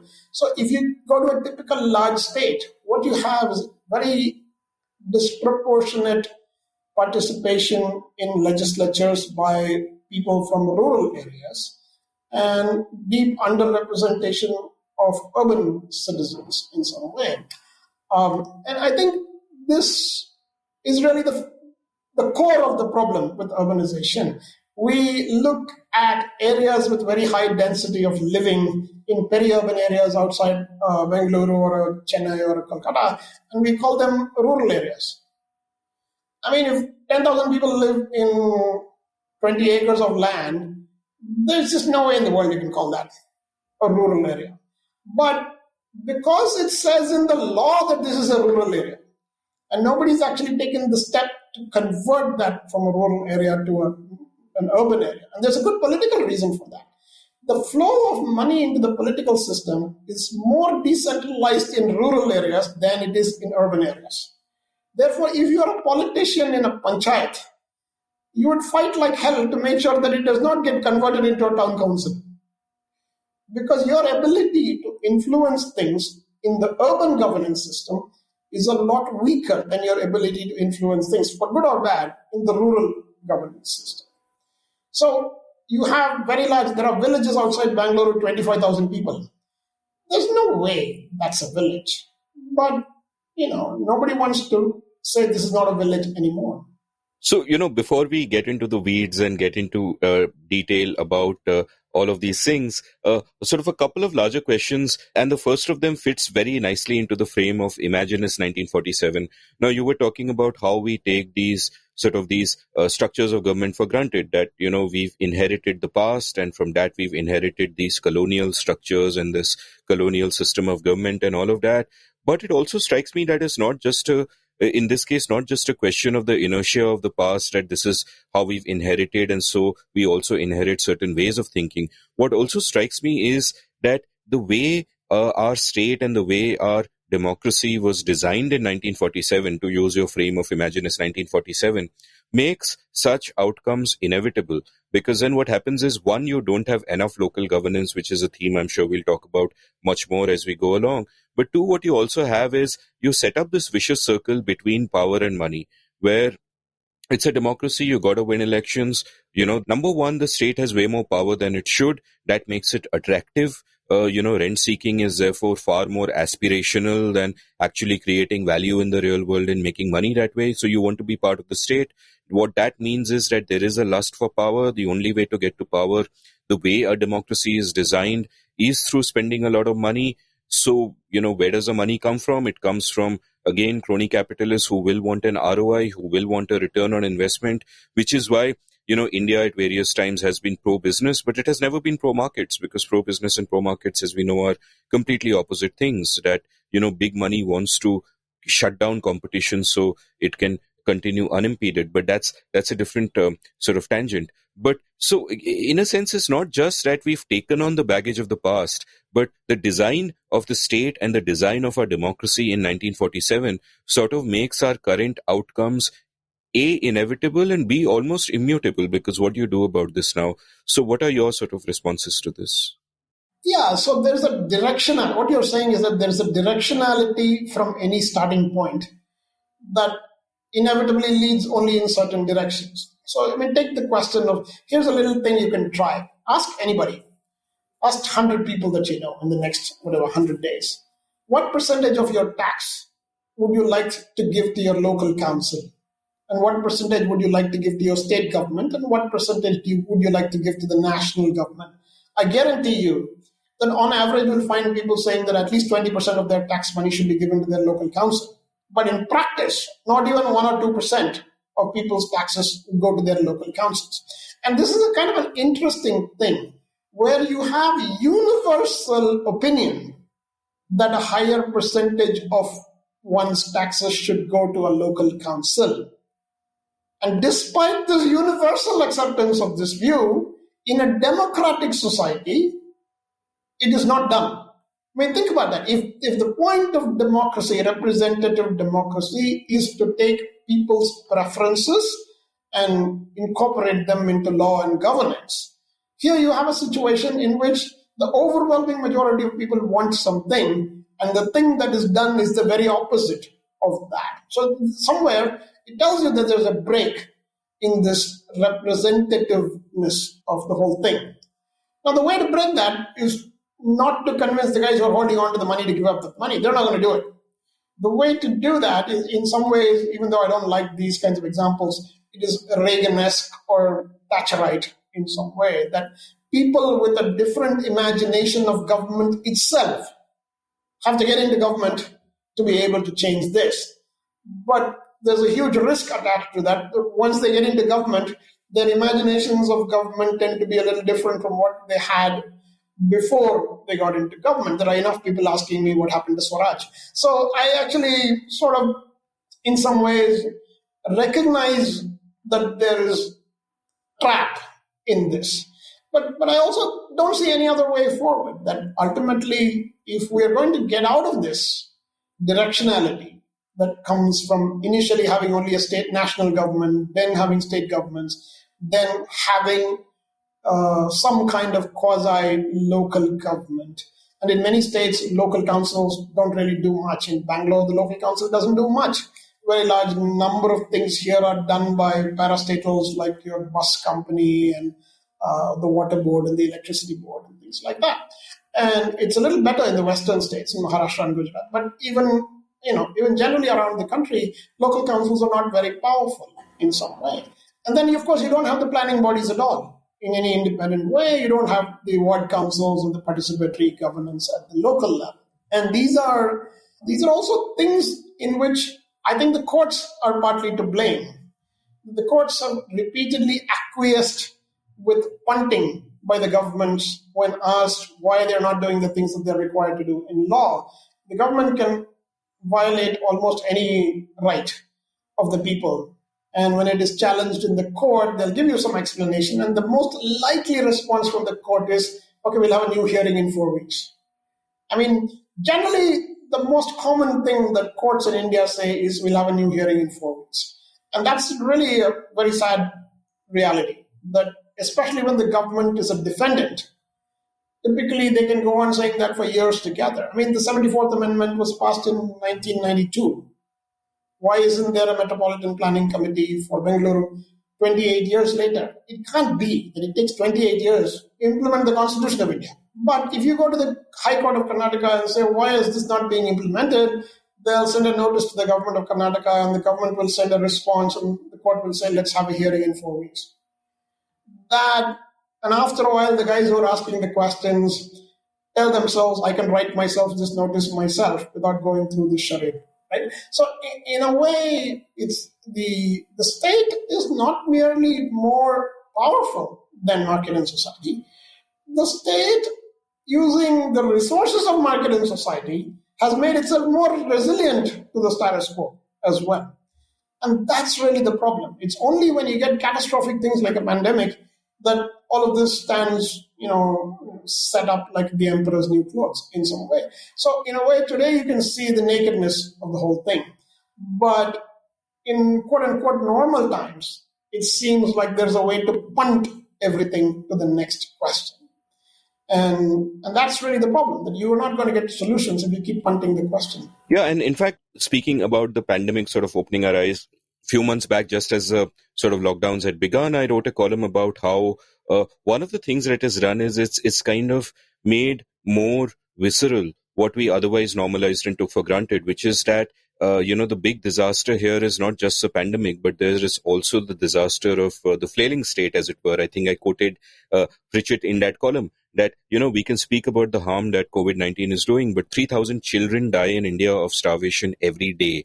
And in what way is that also not a disaster that we must tackle? And in what way is that also not a sort of a man-made disaster, as it were, and largely man-made? So I don't feel bad using that gender-specific term. So I had a question for you, which I was actually saving for later, but you brought it up, so I'll kind of ask it now, which is, like, first of all, you spoke about people might go into government for Reagan-esque and Thatcher-esque reasons, and I think you almost used those terms in half embarrassment, but I don't think they're bad words at all. But question here is that, you've also spoken a lot in our last episode and otherwise, and even later today, I'm sure, about how citizens must get involved in the task of governance. You cannot leave it to the state. There is a role for citizens. In fact, there's a mandated space for it, which is made in our constitution, as you pointed out at the start of the episode. Now, my question here is that to what extent must a citizen become a political animal? Because I see that then there is an added danger in getting entangled in the political process, and that then changing what the citizen got in there for the first place. Like, we've all heard the old saw of power corrupts, but politics also corrodes character, and we spoke a lot about like the Aam Aadmi Party, which you're a part of, and what has happened to them in Delhi in our last episode. But leave that aside, at a general philosophical level, does it then become a problem that as citizens, perhaps for good reasons, or perhaps those good reasons are the rationalization for other instincts, but as citizens get more and more involved in government, is there a danger that their incentives changing along the way also changes their behavior and what they got in for? Of course, there is the danger, but let's take an analogous thing. Let's say you're reading philosophy. You read all sorts of philosophers, and often with you could read Kant, and you could read Milton, and you could read whatever. there are big differences between philosophical positions. And you don't think, by and large, that reading about all of them could prejudice you towards one of the wrong choices. You accept that reading about all of them is part of an education about whatever stance you eventually come to. You don't decide beforehand that you're going to be utilitarian simply because you've read Mill. You're reading about utilitarianism to understand utilitarianism. You might read about something else to understand that. I think public life is like that. That yes, it comes with the entanglement that you referred to, but the entanglement is part of the education. The entanglement is not part of the stance that you necessarily need to come to. That I actually think it's much easier for me to work with people if I understand their different motivations for engaging the same problems that I engage with whatever motivation I had. One of the best conversations I've ever had on watershed development in Karnataka was with Basavaraj Bommai, who was water resources minister in the BJP government. He really knows his stuff, right? It may be that his political persuasion is very different from mine. But, we're talking about water resources development and watershed management. You should be able to have that conversation independent of things like that. And second, you should be able to say that even if our political persuasions are different, that's not a reason not to have this conversation. And I think L.K. Advani said this in, I'm going to say 10 years ago almost. He and Atalji were far closer to the other side of the political spectrum than today's political persons are to other persuasions.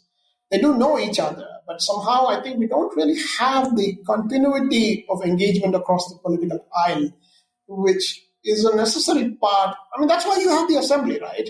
You don't have an assembly only for those who win the election. The assembly is a place for both who are in government and for people in opposition. And if we did not accept that there is a health to the process of being opposed and persuaded by others, you wouldn't have the assemblies be the way they are, right? So I think the Constitution is quite clear that contestation is part of the health of a democracy. So I don't think we should worry about that. And with all contestation comes the risk that you become attached to the winning side, or you would at least like your side of that contest to win. I think that's normal, and it's not something to be afraid of. And I think what disciplines this is not your victory, but the certainty that after your victory, there would be somebody to contest it. So in a way, I wouldn't feel too smug about winning this battle or that. It is a permanent battle. It's something you have to engage with again and again. Being on the sidelines more or less ensures that you're never going to be on the winning side. I think it's better for people to want to be on the winning side for a few years at a time at least. And in other years to be part of the side that brings health to the overall thing. I think that's a much better stance to take. But the thing I've seen that dissuades people more is that they believe they have to do a lot to be useful in public life. People think, I'm a working professional, or I have a day job, or whatever. I have other commitments that I'm supposed to meet. And at the end of meeting all of those commitments, I have neither the bandwidth nor the mental energy to engage in public issues. The sad part is that a very large part of the things that you are trying to sort of take care of in private life are being done in private life only because the public systems are not good enough to take care of them. If you really had a well-funded and well-run public education system, you probably wouldn't need as much money to send your child to a private school. So in a way, there is a tighter link between what we think of as a public problem and our private life than we actually recognize. That, if your scooter goes over a pothole and you tip over and have an accident and you're out of action for 6 weeks, that really is a public problem that has become a private problem. So you can tell yourself that you didn't have the bandwidth to insist on better roads, but 6 weeks in a hospital is a lot of bandwidth that you didn't want to have either. So in a way, I think these problems are not so distant from each other as people tell themselves they are. I think public and private problems overlap a lot. And by addressing public problems more energetically, we would actually give ourselves more latitude in private life too. So there's a schizophrenia about this too, which is that people who say that they don't have the bandwidth for this, they often feel quite empowered about their private lives, that they are achieving this or that in their job, they're buying a house, they're buying a car, they're moving up the promotion ranks in their companies, and yet they sort of tell themselves that they don't really have much to contribute to public life, which is kind of schizophrenic in some sense, that they're not even telling you that they won't do it. They're actually telling you that they can't do it. But this word can't is something that they eschew in private life, but it comes out quite readily in public life. Yeah, in fact, there's, from what you're saying, it's a fairly profound point, and it leads me to think that perhaps the apathy of the people comes from the apathetic state, and we don't often see this link that, that the public problem, the pothole over which our scooter trips and we spend 6 weeks in hospital, that it's something that our participation could help. And I'll dig a little deeper into that apathy as we kind of get into it. My one final big question before we kind of get into the weeds is I was very curious about the philosophical approach to urban planning, in a sense that one of the finest biographies I've read, which I'm sure you must have read as well, is The Power Broker by Robert Caro, which was a biography of Robert Moses, a man who planned and built much of New York, as it were. And for much of his career, Moses was in opposition with Jane Jacobs. And if I can briefly and perhaps too simply sum up what those opposing schools of thought were, Moses was all about, okay, we should have a master plan for the city and flyovers should be here and this is how it should go. And you plan that from the top down, though at a city level, but from the top down, and you execute it.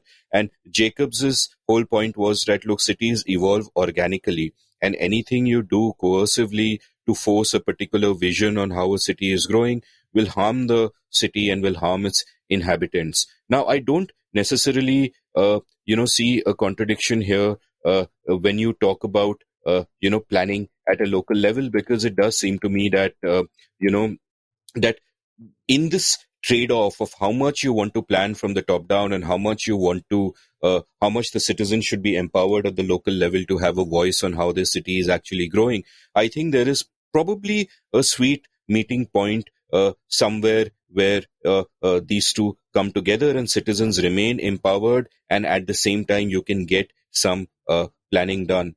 Is there that sweet point? What has your thinking on sort of this being these sort of different ways of thinking about the problem? And does that then, at what scale do you have that sweet point? And at what scale do you say that no, top-down thinking simply doesn't work here? Well, here's how I would put it. There is a sweet meeting point, but neither Moses nor Jacobs would believe that. And that's important, that the sweet meeting point exists because both of them don't believe that. Therefore, we cannot make it the purpose of a Jacobs-Moses conversation to arrive at that meeting point. We actually have to have the confidence that such meeting points arise naturally from the stringent positions of a Moses or a Jacobs. And I think that's important to recognize. And maybe that's part of the difficulty, that fundamentally we're too often trying to ask the question. This is a different kind of who problem. Right? We take a guy who's the mayor of the city, and then you say, okay, how can we make him do ABC? Right? Completely unmindful of the fact that the forces that have brought him to be the mayor of the city have nothing to do with ABC.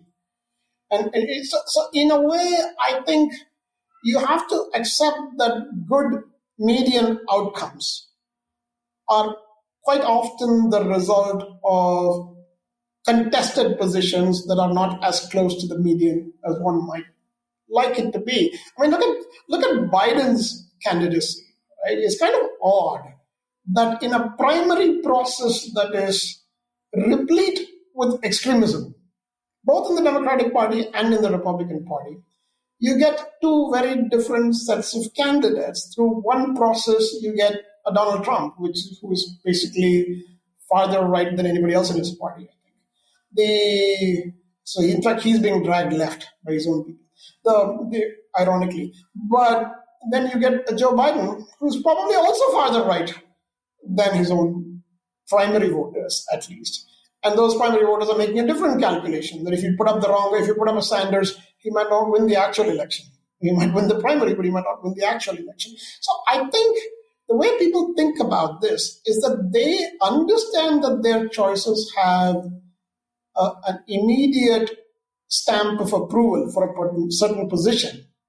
But they also understand that the stamp of approval has to be modulated by many, many such stamps from other people. And partly, if we taught democracy better, if we actually taught public problem solving, most kids would know this instinctively. Most kids would continue to care deeply about something and accept that things can still be different because others also care deeply about something else. But what we have now is a situation in which people care deeply about the thing that they care about, but they have no exposure and understanding of the things that others care about. And so that actually leads to a kind of polarization that is unnecessary. Yesterday I was talking to somebody who was setting up a new public policy school, and we were talking about, it's all very fine to say I have a graduate program for 60 students that really teaches them hands-on interventions in government. But broadly, I think we have to start with the view that governance is too important to be left to the government.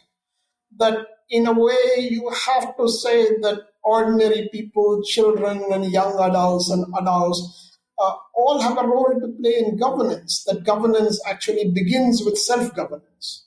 And if you did not have self-governance, you cannot have even an expectation of governance beyond that. That it is only by doing the thing that you can that you acquire both the capacity and the right to go to somebody in public office and say, if I can do these things myself, what on earth are you doing after being paid to do things? Right? So in a way, I think the minute you accept that you have a role to play in strengthening governance as a citizen, it becomes a lot easier to work with a lot of other people for those same outcomes. And in my experience, I would say that, definitely in this city, the people that have actually worked closely with public officials will all tell you that there is a subset of people in public office who want to do the right thing for the right reason. They just don't have enough allies in society to make that happen, that they're actually hoping that more people from society will stand up and say this should be done and that should not be done, because such positions would empower them inside their own organizations. Because if you look at the nitty-gritty, I used to work in BMTC for the longest time. I was a special advisor when we did all those Big Ten buses and all of that stuff, and direction orientation of the bus system. And there was one set of people in BMTC who instinctively understood and wanted direction orientation. They believed that it would bring greater efficiencies of performance, and that with fewer buses, you could actually serve more people in certain routes if you deployed them correctly. But there was another set of people that just didn't believe that and were hostile to it. Some of them didn't believe that because they didn't get the mathematics of it. But some of them didn't believe that because they were reluctant to simply concede that someone in a junior position could have an idea that's better than someone in a senior position. So you have to work with that dynamic and take people along in a situation like that. And I remember once there was a DTO, I don't know what exactly it stands for, I'm going to say Deputy Transport Officer or something like that, Transportation Officer, something like that, who once told me that the thing that we really appreciated during the years we did all that is that people from outside of BMTC, outside of government even, were willing to come into this office and work with us to make things better. And I've seen that in department after department, even with minister after minister, right? I mean, many ministers, I remember an event last December that the Deputy Chief Minister had organized on Atalji's birthday. I think they celebrated in the party as Good Governance Day. It is also Christmas Day, but they sort of celebrated as Good Governance Day. And there was a collection of departmental heads from different civic agencies that was called to an event. I'm going to say in one of the larger auditoriums in the city, I forget which one. And they were sort of literally just going through, and a few of us were moderators of the different sessions of the event. And I happened to be the moderator on the session on utilities, perhaps with water and power and things like that. And every department, typically, if you go to a department and ask what it's doing, they will make you a very nice presentation of all the inputs that they are providing, and with not nearly as much to show for all the outcomes that you are expecting. And so you have to cut off that conversation very early. And you have to say, look, I have a very simple question. Why are you not supplying water to my house? That's the question. Right? Why are you not supplying water to half the people in the city? Forget about my house, right? You have to start with that. And the answer to that question cannot be that BWSSB was established several decades ago and started laying pipelines at a certain pace with a certain budget and all of that's all BS in some way. Of course it's true, but it's still BS. And the reason it's BS is there's a rowdy shooter down the street who runs a mafiosi tanker who's able to deliver water to my house. Clearly, a guy who is completely not empowered at all by any state apparatus or state machinery is able to do the thing that a fully empowered board for the supply of water is unable to do. Right? Now that's a pretty big indictment of the system. Forget about what your difficulties are. You are saying that with all the power and resources of a state, you are unable to do the thing that some random guy is able to do literally on the side, outside of the law even. So why is that? And I think by asking that question first, you can take away the needless deflection that comes from saying, here's how our pipeline program is going and here's how our budgets are for this year and so on and so forth. That I think we have to work with an imagination of government that starts from outcomes. To say all children have the right to go to a school and achieve a basic level of proficiency in reading, writing, arithmetic, whatever it is, some 5 things, right? All children have the right to learn for their careers the things that truly interest them. Now, if you started from those things, you could ask whether the schools are doing that. And you could also ask what other ways of doing that could be if the schools are not doing that. But if you don't, if you instead say, look, if you go to the BDA, for example, the development authority in your city, the DDA, the BDAs, MMDA, CMDA, whatever you are, the DAs will all tell you that they are going to build 50,000 houses this year. And they'll tell you that it's a good thing. They're going to build 50,000 houses this year. But if you say, what is the demand for houses in your city this year? And if the answer to that question is 750,000, and then they were to tell you they're going to build 50,000 houses, your obvious next question will be, what is the matter with you? Who is going to build the other 700,000 houses? Right? So I think the problem with our stance to governance, the passive stance of too many people to governance, is that there is a tremendous disconnect between what is done or what is being done and what is needed to be done. Even the smallest thing can be presented as an example of what is needed to be done. But the fact that it is small only emerges by comparing it with what is needed to be done. And that's what we're not able to do. That this seems like a detail that ordinary people are unable to grasp in any sense, right? Because it is a detail. It is a detail. Unfortunately, we have not allowed ourselves familiarity with details, and we want good outcomes without familiarity with the details. And I'm really sorry about this, but that's not going to happen. Societies that don't grapple with the details cannot have a reasonable expectation of good outcomes. The details are critically important to good outcomes. And so when we tell ourselves that this is a level of detail I can't engage with. It's equivalent to saying, well, those good outcomes are not that important to me that I'm willing to engage with. So when you were talking about BDA, DDA, all of these different DAs, I was just thanking God there's no PDA, Podcast Development Authority, because I would never get a license from them to do my podcast. Coming to this, It's probably coming. It's probably coming, right? Yeah, be scared, Mr. Verma, be very scared. So, just speaking of our fear of details, and it's what public choice theorists would call rational ignorance, that, because, your willingness to delve into the details of anything will be proportional to that process, that effort being useful to you.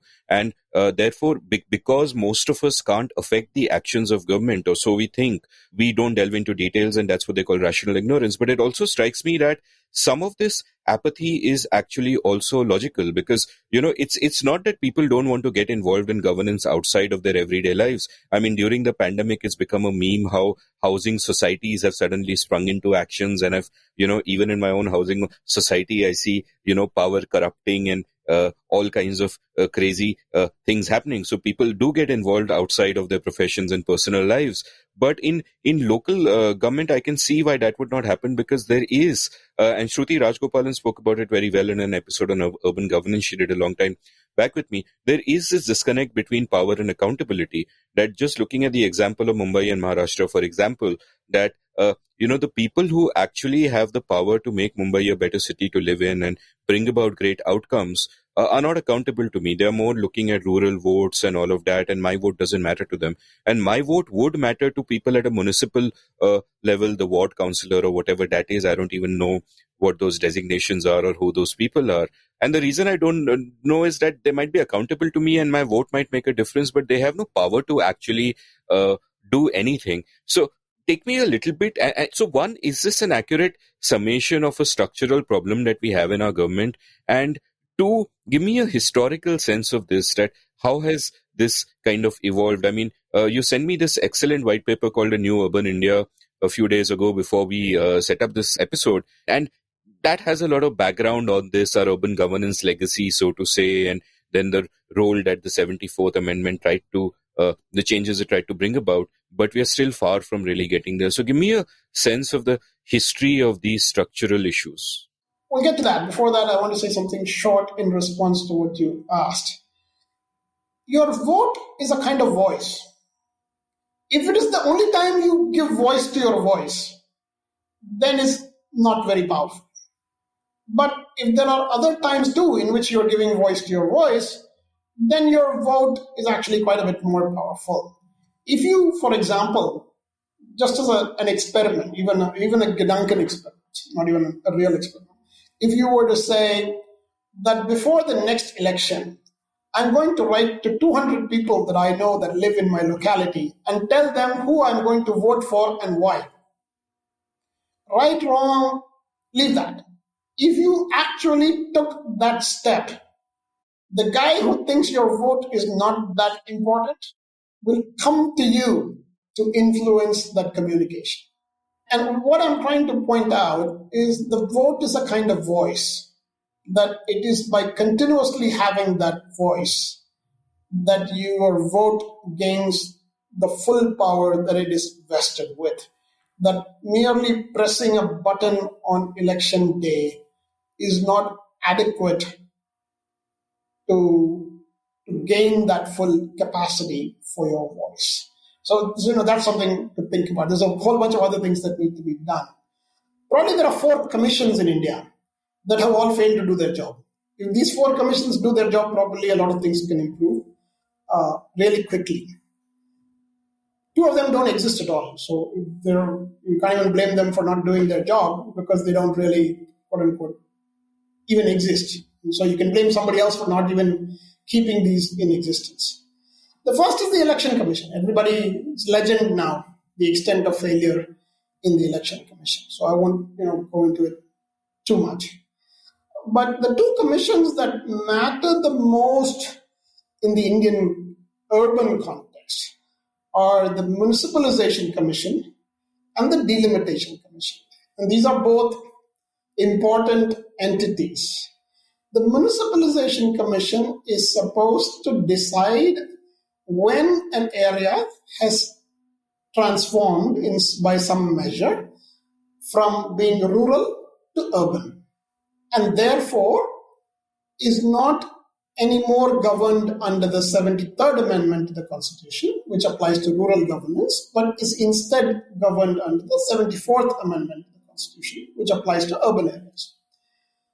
The municipalization is something that doesn't really exist in a continuous way. States tend to set them up at their whim and fancy, and those commissions often make large numbers of exceptions to the rules for municipalizing an area, so that even if it says that an agglomeration with more than 5,000 residents should be treated as a small town, incorporated town, you will still have scenarios in which there are villages with 25,000 people.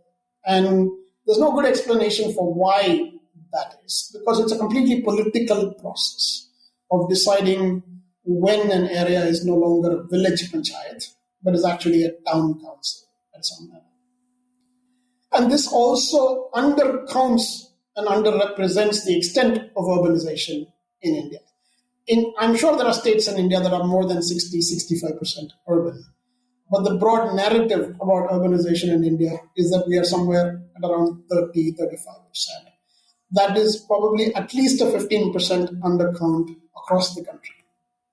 And this has implications because many budgets are divided between rural and urban schemes in ratios that are decided by such classification.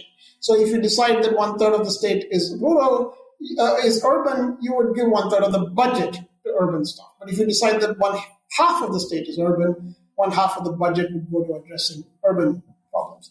So the political class, which is now dominated by rural politics, has a vested interest in slowing down and delaying municipalization itself. Because municipalization effectively is a flow of money away from systems that they are familiar with, money and power. So this is one problem, that it is the municipalization does not happen periodically and predictably, but it's completely subject to the whims and fancies of state governments. The second commission that also should exist in a continuous fashion, but does not again exist in a continuous fashion, is a delimitation commission. A delimitation commission is supposed to say that the population of a certain local governance area, like a municipal council or a village panchayat, is changing, and that subdivisions of wards within that municipality have to reflect the most recent distribution of people in that area. And therefore to give roughly each voter equal voice through their vote in elections. But this too doesn't exist. The current municipal council, the one whose term just ended in Bengaluru, its ward boundaries were actually based on the 2001 census. It was 20 years ago. So, and you might say that's a legacy of having done it this way in 2010.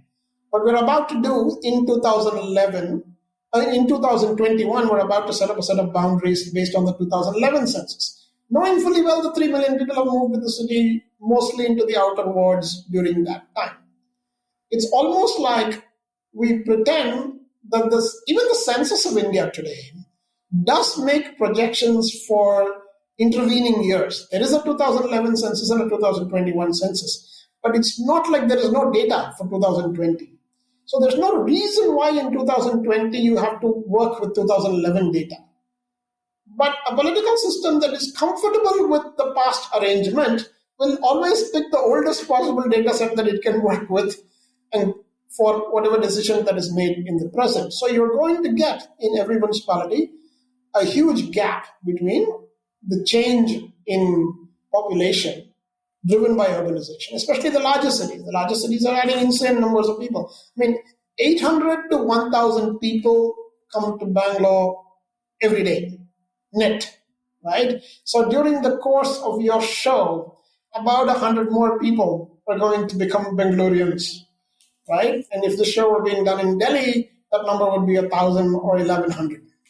And people per day, more than, another 30% more. So in a way, we're looking at a situation where very large numbers of people are moving into the large metropolitan areas.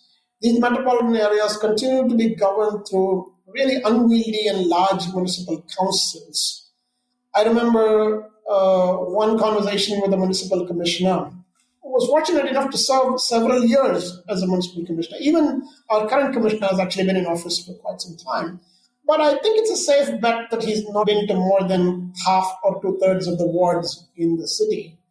Because the nature of the job is such that you can't actually traverse, understand, and govern a very large city in any meaningful way. But we have not yet become comfortable with small government. I mean, the Thatcherite Reaganist argument is that you need to be comfortable with small government. And their way of talking about small government is that the government doesn't have too many rights and too much people to enforce those rights. But I'm saying we don't even meet the basic standard of a small government. Our governments are not even close enough to the people to be considered physically small.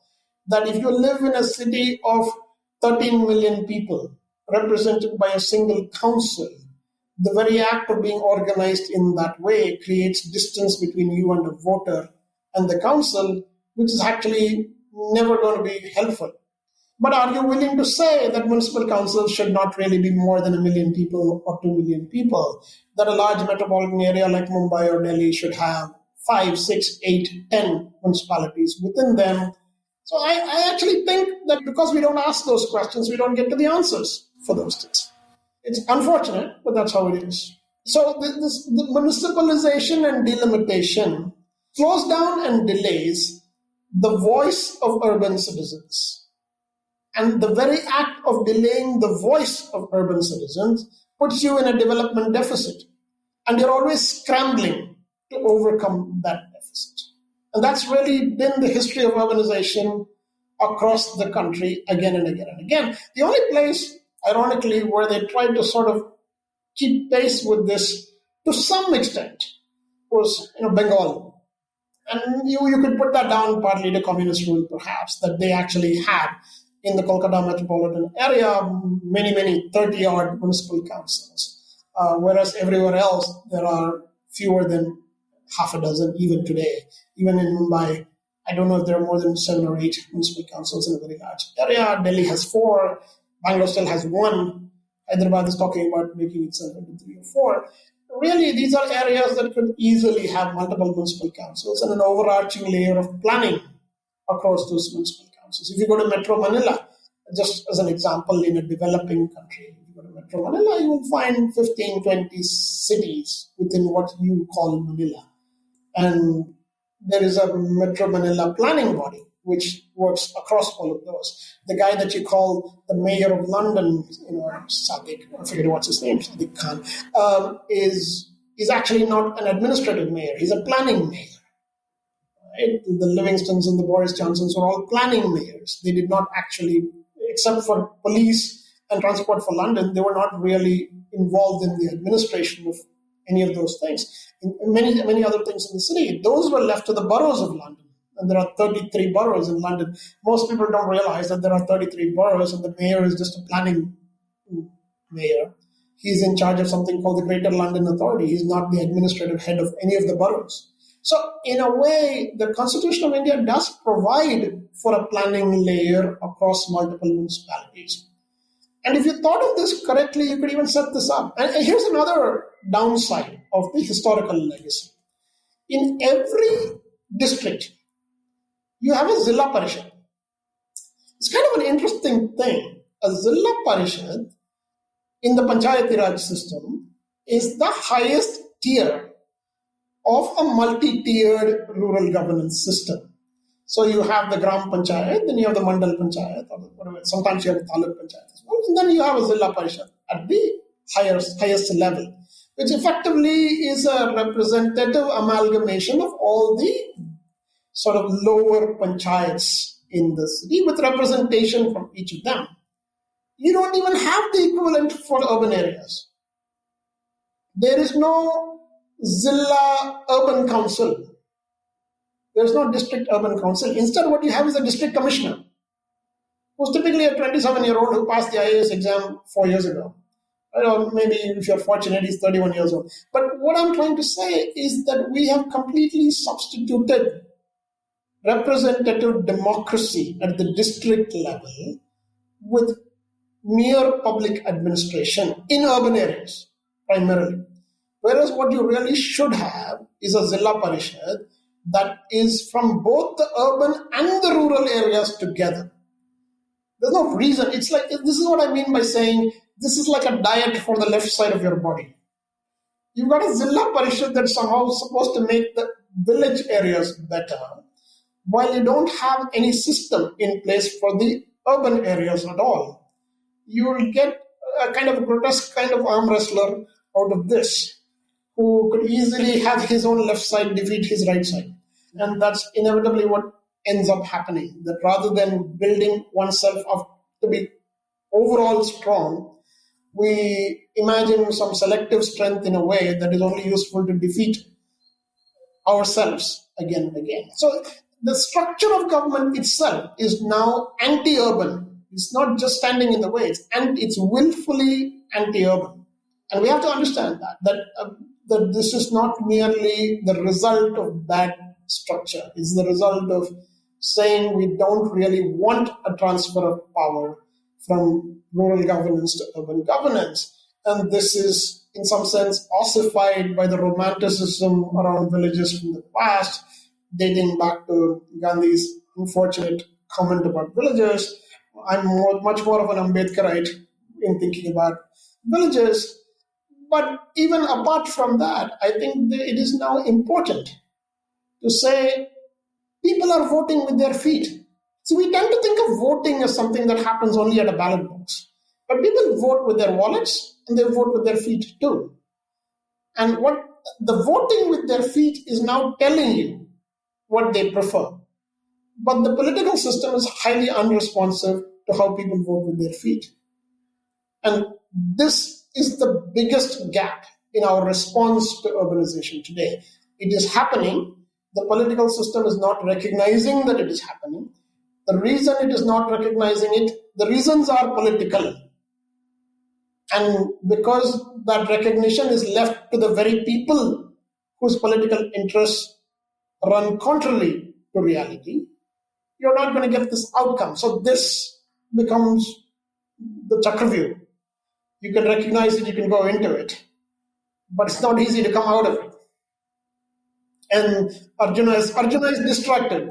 So, you keep sending a poor young warrior to fight lonely battles in these places. Yeah, I love the image of feeding only the left side of the body, and India does seem to be a little bit like an arm wrestler, which is wrestling with itself and twisting itself into grotesque shapes as it both wins and loses at the same time. Some thoughts from this one, of course, to sort of mention an interesting paradox, which is you brought up the Reaganite Thatcherite conception of the small state, and in some senses, India is both too small a state and too big a state. It's too small a state in the sense that we don't even do the basic things properly, which a state should do, like provide the rule of law and so on. And we don't even do those. So you could argue that in those ways we are too small. But you could also argue that we are too big because we do a million other things and get our tentacles into a million other pies, predate upon people in different ways. I mean, we are, while we should be a protective state, we are really a parasitic and predatory state. But, leaving that aside, moving on, you spoke about the definition of... Hold on. Before you walk past that line too quickly, I would say the state is only parasitic towards those who don't engage it. But think of that. The state is not parasitic towards those who engage it. We tend to think that those who engage it are doing it for crony, vested purposes. But, okay, let's take that at face value. The quality of the road in front of your house is your vested interest. Let's not pretend that it is not. What is stopping you from engaging the state for that vested interest? And I guarantee you, if you engage the state for that vested interest, it would not ignore you. That's really optimistic. But I would say that just as public choice theorists speak of rational ignorance, I can also speak of rational apathy. I don't engage with the state about the state of the road outside because I know nothing is going to come of it. So why waste my time? Why not just kind of get on with my life? And whether I'm wrong or right in this belief, I think most people do kind of believe like this. And I think the parasitic and predatory nature of the state is set up in the design of the state, where it has too much power, where its incentives are aligned in such a way that it will never give up any of that power, obviously. And, it is. I wouldn't call this ignorance, but I would call this inconsistent with the data. Let me put it that way. What I mean by that is that people who engage with the state would tell you that their experience has been different. Nobody would touch the road in front of my street without my knowledge, in front of my house without my knowledge. The reason is not power. The reason is I know them as people. It's embarrassing for a guy to be doing things in front of your house if he knows you. Believe me on that. Once you get the psychology of that thing in your head, it becomes easy to understand why they're not going to do that. Incentives being what they are, the public choice theory being what it is, he still knows you. The day you walk up to him and say, you could at least have told me of this thing, and if it needed coordination with 3 other departments, I would have helped get that thing done. Once he can ignore you on that, the second time he won't even ignore you. You actually know the guy. You see, it's the same thing. It's like if something is wrong with my Bescom connection, with my electricity connection, I usually will not call their helpline. Even though I know there is a helpline, I will call the guy that actually works in my subdivision. Ashwin, number one, I'd say that you're very privileged to be able to do that. But number two, I'd say that you're speaking at a very local level of engagement. I'd say at a broader level of engagement. For example, consider that 95% of my taxes are just predated. They don't go towards productive things. They go towards building big statues and towards bailing out inefficient public sector banks and so on. They basically count as utterly illegitimate users of money. I have no way, even if I engage with the state, there is no hope in hell that the level of that predation will come down. It simply will not. Well, here's what I know for a fact, that it's much easier. That predation is a house of cards. First, it stands on the shoulders of your local elected representative. And the reason you know that for a fact is that even a Prime Minister of India, I'm not necessarily talking about only this Prime Minister, but going back for 20 years of various urban missions in this country, even a Prime Minister of India cannot make things happen in your city that your local corporator does not want. Right? On the contrary, that if he wants to do something, even the Prime Minister cannot stop it. So what I'm trying to tell you is that this house of cards is not built at the top. It's built at the bottom. That any change that you believe is going to happen or should happen is most likely to be made to happen only at the bottom. That the arrangements of power at the top are far too removed from you to be able to influence them. You're correct in assessing that. But nonetheless, they are not as far removed from the foundations within their own parties at the bottom. And the guys at that bottom are not removed from you. You actually know where he lives. Yeah, but the structural problem here, and we'll move on from this because let's get back to the core issue. But the structural problem here is again what public choice theorists would call diffuse costs and concentrated benefits. The costs of this predation are diffused among so many people that it is, difficult to sort of mobilize them to create a strong enough incentive for your local corporator to stand up for you and for local corporators everywhere to stand up for you and for the system to change. My money is going to be used to bail out inefficient public sector banks and to give bad loans to cronies who are too close to the powers that be. No matter what I do, my involvement is not going to change that, Ashwin. Unfortunately, I'm a little bit fatalistic about this. But, how it would change is if government was much more local. And as far as local governance matters, I completely buy your point, and a lot of the things you said even in our last episode sort of gave me tons of insight about that. So I want to kind of explore that further. One, the definitional question which you pointed out, of what is a city and what is not a city, what is urban and what is not urban. I did an episode 108 of The Seen and the Unseen with Ruben Abraham and Pritika Hingorani, and we spoke about that in detail and why it's important. Now, in your paper also, you've added a bunch of nuance, which I'd like to quote from that paper to sort of put it out there for my listeners, that you speak about. One, of course, we all know that we are becoming more and more urban and the future is in the cities, and people are voting with their feet. That's a revealed preference. Even people who romanticize the villages do it from their city homes. So like, give me a break. Now, you point out three different ways, three different patterns in which India is urbanizing. And I'll quote from your paper now. One, the addition of numbers to existing cities. Two, the urbanization of older rural settlements. And three, large urban projects situated in panchayat areas isolated from their immediate physical and administrative surroundings. Stop quote. And you point out about how they present different sets of challenges and all of that. But then you say that one, this definitional problem is, we have to get these definitions right, because as you just elaborated upon minutes ago, it makes a difference to the kind of governance that you get. And two, you've also written about why we need a new framework of urban governance. So lay out the vision for this new framework. Hold on, sir. I want to take the opportunity to criticize one more commission before we forget that. And this is the set of the finance commissions. The finance commissions are doing a terrible job. There's just no other way to sort of. They are supposed to assign pools of public money between different stewards of that money at different levels of government. The finance commissions have no reason to overlook the migration of people from rural to urban areas. So if they wanted to, they could easily make higher allocations for local councils and for urban related problems, number one. But they don't do that. And the finance commissions typically tend to behave like agents of the highest body of the most highest level of government to whom they're making allocations. So the National Finance Commission behaves like it's an extension of the government of India. The State Finance Commission behaves like it's the extension of the state government.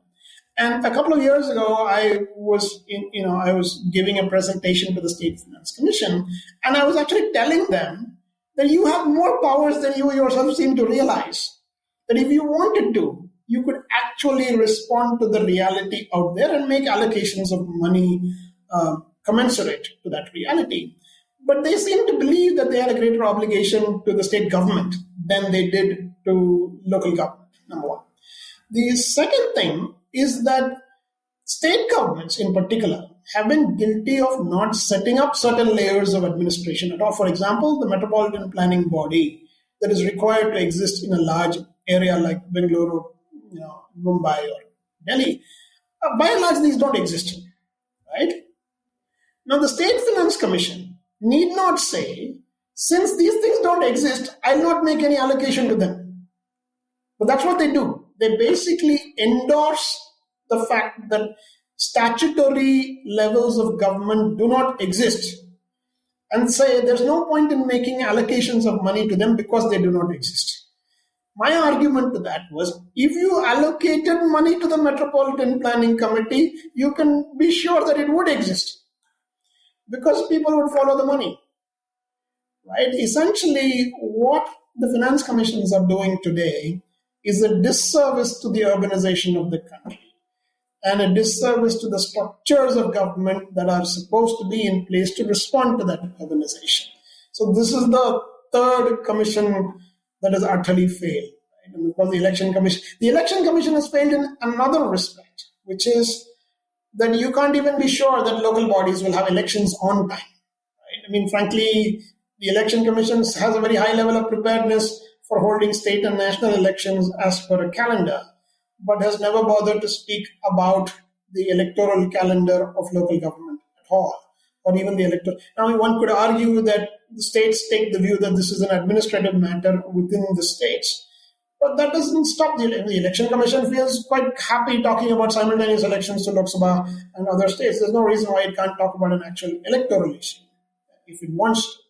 But I feel broadly these four commissions, the Delimitation Commission, the Municipalization Commission, the Election Commission, and the Finance Commission, but to varying degrees and for varying reasons, have collectively combined to let down. They're more like now they're all omissions rather than commissions.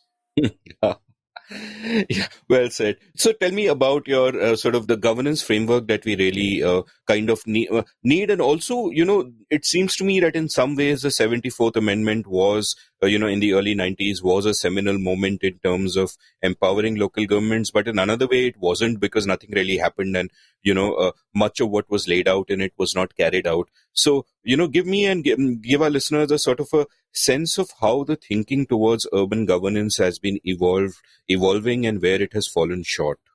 The thing to say even about Panchayati Raj is that the imagination of a new direction in law is often related to the political individuals whose imagination it is at birth. So one could argue that a Ramakrishna Hegde really cared about Panchayati Raj, and that with his passing from the political stage, a large part of the impetus for Panchayati Raj died in Karnataka.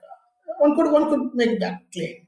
Alternately, you could say that somehow some bizarre combination of Mani Iyer and Rajiv Gandhi produced the 74th Amendment, which was, in my opinion, very poorly drafted, despite an overall intent that one could find room for.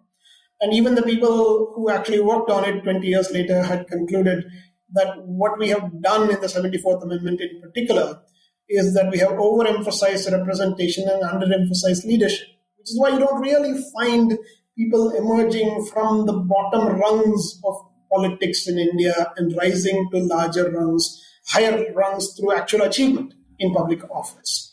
There's a lot of parachuting that still happens in higher public offices. And that's partly because the leadership space at the local level is heavily suppressed. I mean, in our city, we have a situation where the mayor is changed every year. There's just no practical way in which he or she can ever be a leader, because by the time they figure out what the job is, they're sort of on their way out. And there's not a whole lot of leadership that can emerge in this way. Some other states have direct elections for mayors. I think in general it would be a useful practice to have direct elections for mayors and city presidents. But I also think it would be useful for the terms of mayors and city presidents to be no more than 3 or 4 years. We have a situation in which your local corporator and the prime minister have the same term in office. And you have to ask yourself, is that really a good way to do this? I don't think we need corporators to have longer than 3 years in office, or even 2.5 years is probably enough in some way. Then you have to have a mechanism for repeatedly taking the pulse of the people and their preference. But somehow we seem to sort of not get that we don't actually think that going back to the people for reaffirmation of their voice and preference is a good thing. That the efficiency argument often runs contrary to the public will, because we tell ourselves in many, many circumstances that it's efficient to ignore the public and do the thing that seems to be right with or without them. And I think this has permeated the entire system. There are lots of officials in particular who will tell you public engagement is a slippery slope. And you can see these with these master plans, right? The master plan is an interesting document in our cities for two reasons. Master plans are supposed to be prepared through consultative processes. And invariably, they're not. They're just sort of put up in some random way for a limited period of time. When BDA put up its master plan the last time, the email address at which they wanted you to respond with suggestions was itself wrong. No such address actually existed. So they sort of go through the process almost like a checkbox. But more than that, the master plans are wrong for another reason, that each master plan typically contains within it a set of planning districts for which the planning authorities are supposed to create town planning schemes for the implementation of the plan within each of those planning districts. As far as I know, no planning authorities actually carried out that second step. It's like saying, we're going to have a baby, we're just not going to feed it. Right? And That's ridiculous. That if you are not going to feed the baby, you shouldn't be having the baby in the first place, right? It's a harsh comparison, I realize, but really that's really what it is. We go to great lengths to develop a plan that we say is supposed to produce a certain outcome, but we don't take any of the intermediate steps needed to achieve that outcome. Not only that, no state government feels obliged to fund any part of the plan in its budget. That if you look at the budget of a state, any state, you will not find a section within it that says, here are the master plans that we have received from the 40 to 60 odd planning authorities in the state. And here is our statutory commitment to the budgets of each of those plans. You will not find that anywhere. So the planning bodies are making a plan that no one is obliged to fund. So what is the point of such a plan? That you can make it till the cows come home and you're not going to get any movement in that direction. So essentially, you have to break that cycle of one arm or branch of the government saying, I have nothing to do with the commitments that are made by another arm or branch of the government. So, give me, make this concrete for me. Give me a sense of what a plan would contain and what would be the intermediate step which is not carried out, and who would be responsible for these different stages. Like you've mentioned in the last episode we did together eloquently about how government tends to work in silos and they don't coordinate with each other and so on and so forth. But make it concrete. What specific thing would a plan contain, or has a plan contained in the past in your knowledge, and what are the intermediate steps that were not done and why? So I think a good plan should have three things. It should have a desired outcome, which can be spatial, economical, land use. It can cover, it should be comprehensive across all sectors. It should cover water, waste, energy, jobs, all sorts of things. So it should be comprehensive, and it should have end goals in sight for the plan period. The second thing it should have is a set of intermediate plans for where you expect to be along this journey of implementing the plan. I remember a conversation with Vijay Kelkar almost 20 years ago, I'm going to say, or maybe even more. This was, at that time, the government had just passed this Fiscal Responsibility and Budget Management Act, FRBM, I think it was called. And the idea was that they would balance the budget or keep the fiscal deficit under a certain number. And so I met Dr. Kelkar, I'm going to say 9 months before the election.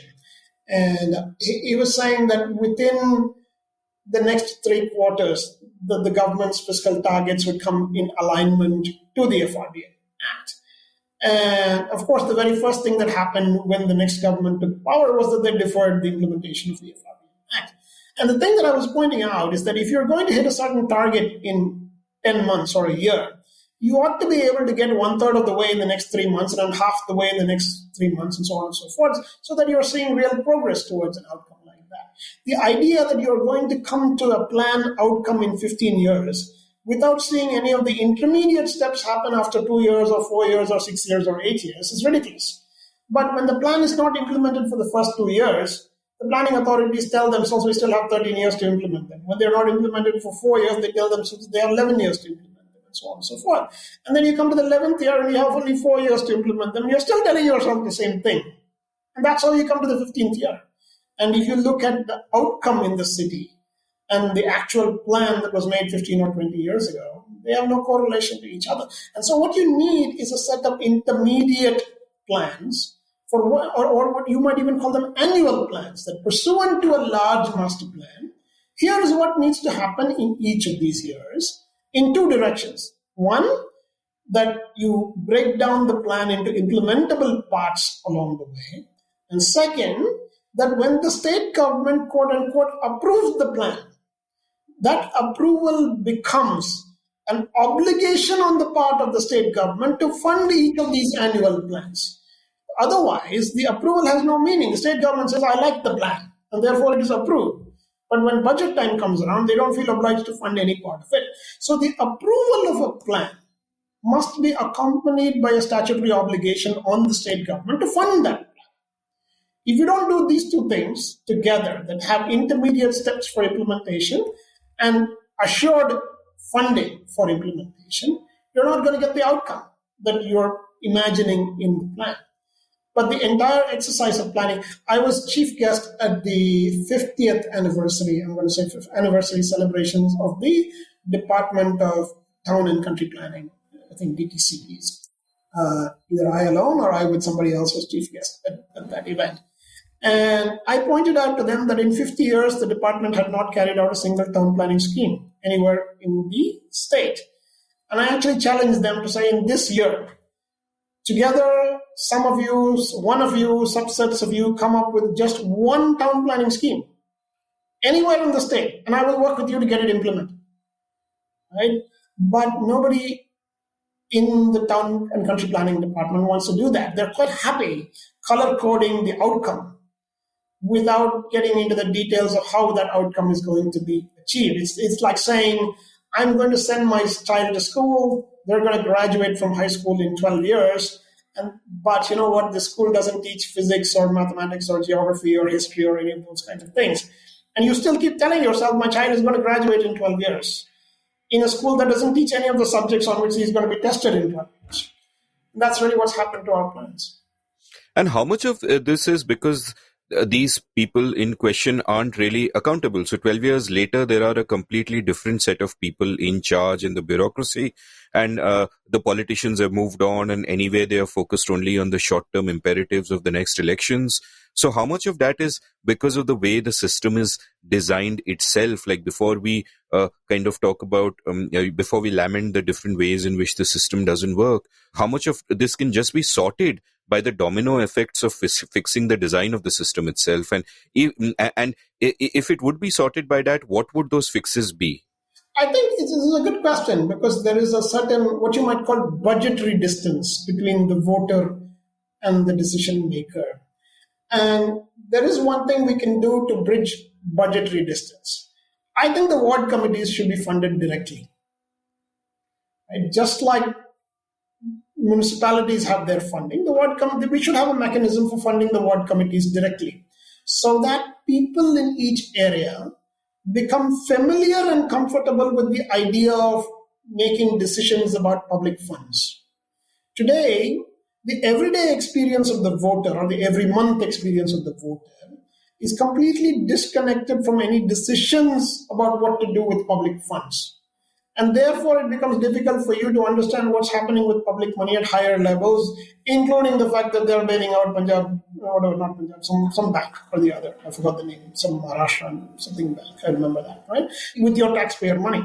So in a way, I think it's useful to have the practice of engagement with public funds, and funding the local committees at the citizen level could be a good experiment to get that going. I even proposed this in Delhi government some time ago, that saying, why are we funding only, the MCDs, the different councils of Delhi, North, South, East, and New Delhi Municipal Corporation? You could actually directly fund the ward committees of each of those councils and let people in their respective areas also have voice in what projects are done in those areas. It may not be even a lot of money, but I think it is important to directly fund the ward committees. And if you did that, people would get more comfortable with this. And to some extent, the school management committees have a voice now in payments to teachers and things like that. So what you have to do is that you have to create a system for public administration in which there is increasing voter and citizen participation in the management of public funds. So if you see that presentation that I sent you, which I'll send you a PDF of to put up later, I call it the publicly managed city. Right? It's the city. We have to think of the city as a space that is actually managed by the citizens too, not merely lived in by citizens. Citizens are not merely consumers of governance. The fundamental notion of a republic is deeply tied to the idea that citizens are also creators of governance. That this idea that I, Amit Verma or Ashwin Mahesh, is happy being only a consumer. And imagine that if you and I were the only two citizens in the country, and I was happy thinking that you would create all the outcomes I cared about, and you were happy thinking that I would create all the outcomes you cared about, there wouldn't be anybody to create those outcomes. This is really what's happening at a large scale. Everyone tells themselves they're only a consumer of the outcomes that they want. there are not enough people actually going out and creating the outcomes. Or in fact, there are people going out and creating outcomes contrary to what you and I want. And some of it is quite brutal. I don't know if I sort of mentioned this in our earlier conversation. There was an interesting case about 10 years ago here in which the court had ruled that people in a certain neighborhood needed to be given what they call a kata in Bangalore. In Bangalore, there are two kinds of katas. There are katas for actual legitimate buildings and katas for not so legitimate buildings. And these are called a kata and b kata, a being the more legitimate. And so one set of people had gone and fought for their b katas to be converted into a katas. And the High Court, after some prolonged hearing, had actually ruled in their favor. And so they went to the municipal corporation in their local neighborhood and said, well, make this thing, change from B to A now. And there was a lot of stalling in that. And then there was a big protest outside the zonal office of the municipality. And it became sort of a big thing. And at one point, and at that time I was in government, I was the deputy urban advisor at that time. And somebody called me up and said, can you sort of help? And I said, well, I educated myself a little bit about it. And then a little while later, the zonal commissioner called me to say, can you come here? I said, why do I need to come here? You've got orders from a court telling you what to do. What's the difficulty with doing it? So he said, if you come here, I'll tell you. So I went over there. I was kind of curious too, but at this point. So I went over there and he said, Ashwin sir, this is the problem. This file on which I need to make the necessary annotation, it has been taken away by the bad guys, physically, from my office. So it's all very well for a court to say this should be done, but that doesn't contend with the reality that I'm not in physical possession of the file. What do you expect me to do now? So, yes, even problems like that can be solved. I'm not going to get into how that problem got solved. But what I'm trying to tell you is that we imagine a techno-managerial solution to problems that are fundamentally social and political. That sometimes the answer to the problem is not in how, it is in who. And the who has legitimacy by behaving like a compelling citizen, by behaving like a citizen who's comfortable with and engaged in politics. Then you can solve some of these problems. And that's why I told you earlier that when you say my one vote has little voice, if you wrote that letter to 200 people, you would feel very differently about your voice. And so would all your elected representatives. So I actually think that there are very many things that we can actually do to magnify our voice. And the fact that so many other people are quiet, in fact, would magnify your voice even more powerfully because you would have the advantage of their silence too. No, in fact, Roger Daltrey and Entwistle and all of the members of the Who would be very excited because you just said the answer lies in the Who. But sort of jokes apart, before we move on, what happened in that case? How did you solve out that A khata, B khata problem? You have to bend some people. Okay, I won't get into the details of how you do that, but clearly concerned citizens can achieve a lot. Let me sort of, your document was fascinating, and obviously your document, your presentation, all those links will be there in the show notes for the readers to read. But let me kind of try and simplify it for myself to understand what you're getting at in terms of a new kind of governance, and you can tell me if my sort of summation of it is broadly correct. And you've proposed a number of reforms that need to be made, which we can discuss in detail after this. But the gist of what they do effectively is essentially changing the design of the system and the incentives. And there are a number of ways you point out in which that can be done. Number one is that, like you earlier pointed out, a very small percentage of our taxes actually go towards local administration. So especially those taxes which are generated locally should go to the local administration. So there is that link and therefore, that builds that much more accountability and that changes the incentives for them to actually perform.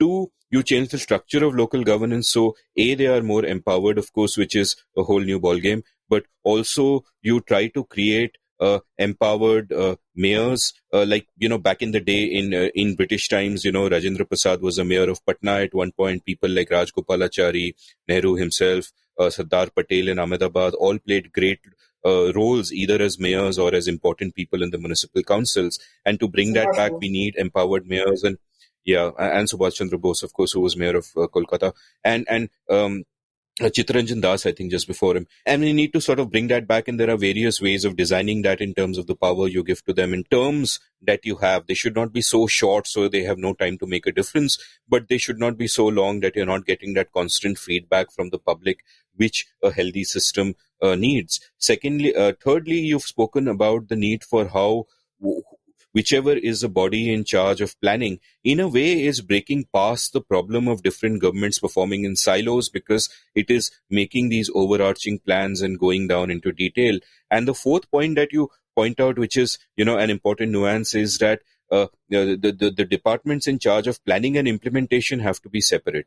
Otherwise, you have sort of bad incentives, and that can lead to bad outcomes. So, mota, these were sort of the interesting key structural reforms that struck me while I was reading your paper. One, is this broadly correct? Two, have I missed out something important that you'd like to elaborate upon? No, I think these are broadly correct. And I sort of pick on some of these things in particular because they have the potential for domino effects. So the minute you say that planning and implementation have to be separated, some of the greater executive authority for implementation will move away from the planning body and closer to the municipalities. The minute you say that locally attributable taxes should accrue to the local municipality, it makes the executive office holders and the local councillors that much more powerful. Because now I remember a conversation in Davangere a few years ago with the mayor over there. And he said, why should I bother with economic development in my area? I'm not going to get any additional taxes to the council as a result of it. So I go and attract a major company to set up over here, create jobs and all of that stuff. And virtually all of the taxes that that company and its people would pay go elsewhere. Whereas if you were to say that there are 2 or 3 locally attributable taxes which are quite easy, for example, fuel taxes, right? You could easily give a portion of the fuel taxes to the municipalities in which the fuel stations are located, number one. You could easily give a profession tax to the municipalities where the professionals are working. So there are a set of taxes that you can easily identify as originating from the local economy and for which the local council should have the right to a share. If you did that, every city would start to think that it could compete for more public money and begin to imagine its development as decided by monies that are within its control. Today, most municipal bodies and panchayats are saying they're basically trying to figure out how much the state and the center are going to give them. And then they make a plan for what they're going to get as largesse almost from these things. And these things are not done fairly, as I said, by the finance commissions. So I actually think it's much better to create a system where our taxes can go more directly to the local councils. And frankly, even between the state and the center, I find this current practice of collection by the center and subsequent distribution to the states very problematic. We're seeing what's happening with GST. You have 2 contenders for a pool of money in which effectively there is the asymmetry of possession, right? The center has possession of the money and therefore can afford delay in deciding the transfer of that money to the states. But I actually think that one could easily imagine a reverse system in which the states keep their portion and pass on the rest of the portion to the center. And if you were to set it up that way, perhaps the states would be in a stronger position. I'm just saying that too many of these collaborative systems between levels of government have become captured in the asymmetric power of one level of government. And this is actually reinforced in the political parties, where there is a notion that the MLA is more important than the corporator, and the MP is more important than the MLA, and so on and so forth. And the hierarchy of parties now reinforces the hierarchies that emanate from governance itself, and which is unfortunate, but also predictable. The hierarchy in the party is in fact derived from the powers that party people get when they are in government. And if government has a hierarchy, then it's natural that the party will derive that hierarchy as well. So I think we need to get to a situation where we merely see different levels of government as each being equally important to the totality of governance, but not that one level of government is inferior or superior to another level of government. They play a distinct and different role, but they're all equally important. You don't expect your local corporator to organize an army. He just can't do that. That's not anywhere near his job. There is a central government for that. But you can't expect the central government to have anything to do with cleaning up the streets in your neighborhood either, but which it seems quite willing to do. and not just this government. I mean, I remember when JNURM started up, and I think we should go back to the history of central intervention in urban governance. When the Jawaharlal Nehru Urban Renewal Mission was started up, and this was, I'm going to say, in UPA, in the first term of the UPA, it was, at that time, Dr. Singh, who was Prime Minister, had even committed himself to his Prime Ministership being judged on administrative reforms. And this was thought to be one of the first steps taken in that direction. It was a complete disaster because the way it actually played out, it was a very nice but very predictable game. So the center would pass a set of rules and laws saying these things should be done by the municipalities. And if the municipalities do those things, we'll give them some money. The municipalities will write a letter to the center saying, yes, we promise to do those things. Now give the first tranche of the money. And then the center will give the first tranche of the money. And 6 months later, the center will write to the municipalities to say, what about those things you promised to do? Have you done them? The municipalities will write back saying, well, it's taking us a little time to get this started, but don't worry, we're on it. But meanwhile, can you give us the second tranche of money? And the center would say, well, we're not very happy about this whole situation, but here's the second tranche anyway. And then this sort of would go on to the point where 90% of the money would be transferred without any of the actual promises being made.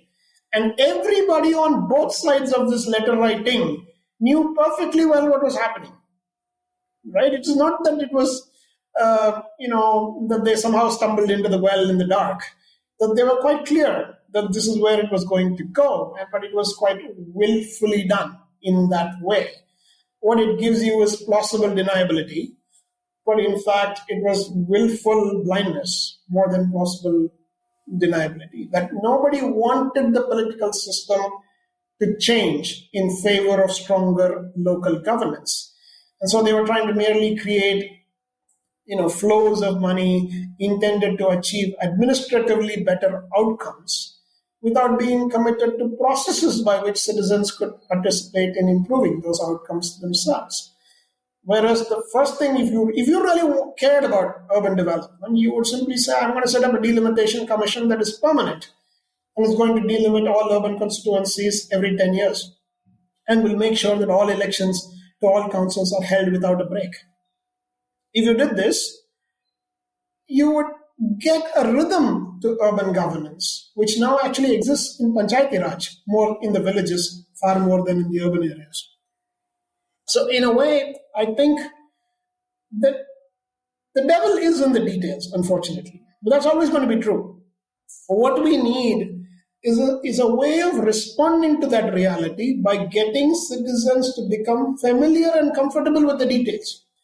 The idea that because these are details, it's difficult for citizens to engage them is self-defeating. So you have to really ask and answer the question, how do I get ordinary people to be comfortable with the details? And things like funding ward committees are one way of getting people comfortable with the details.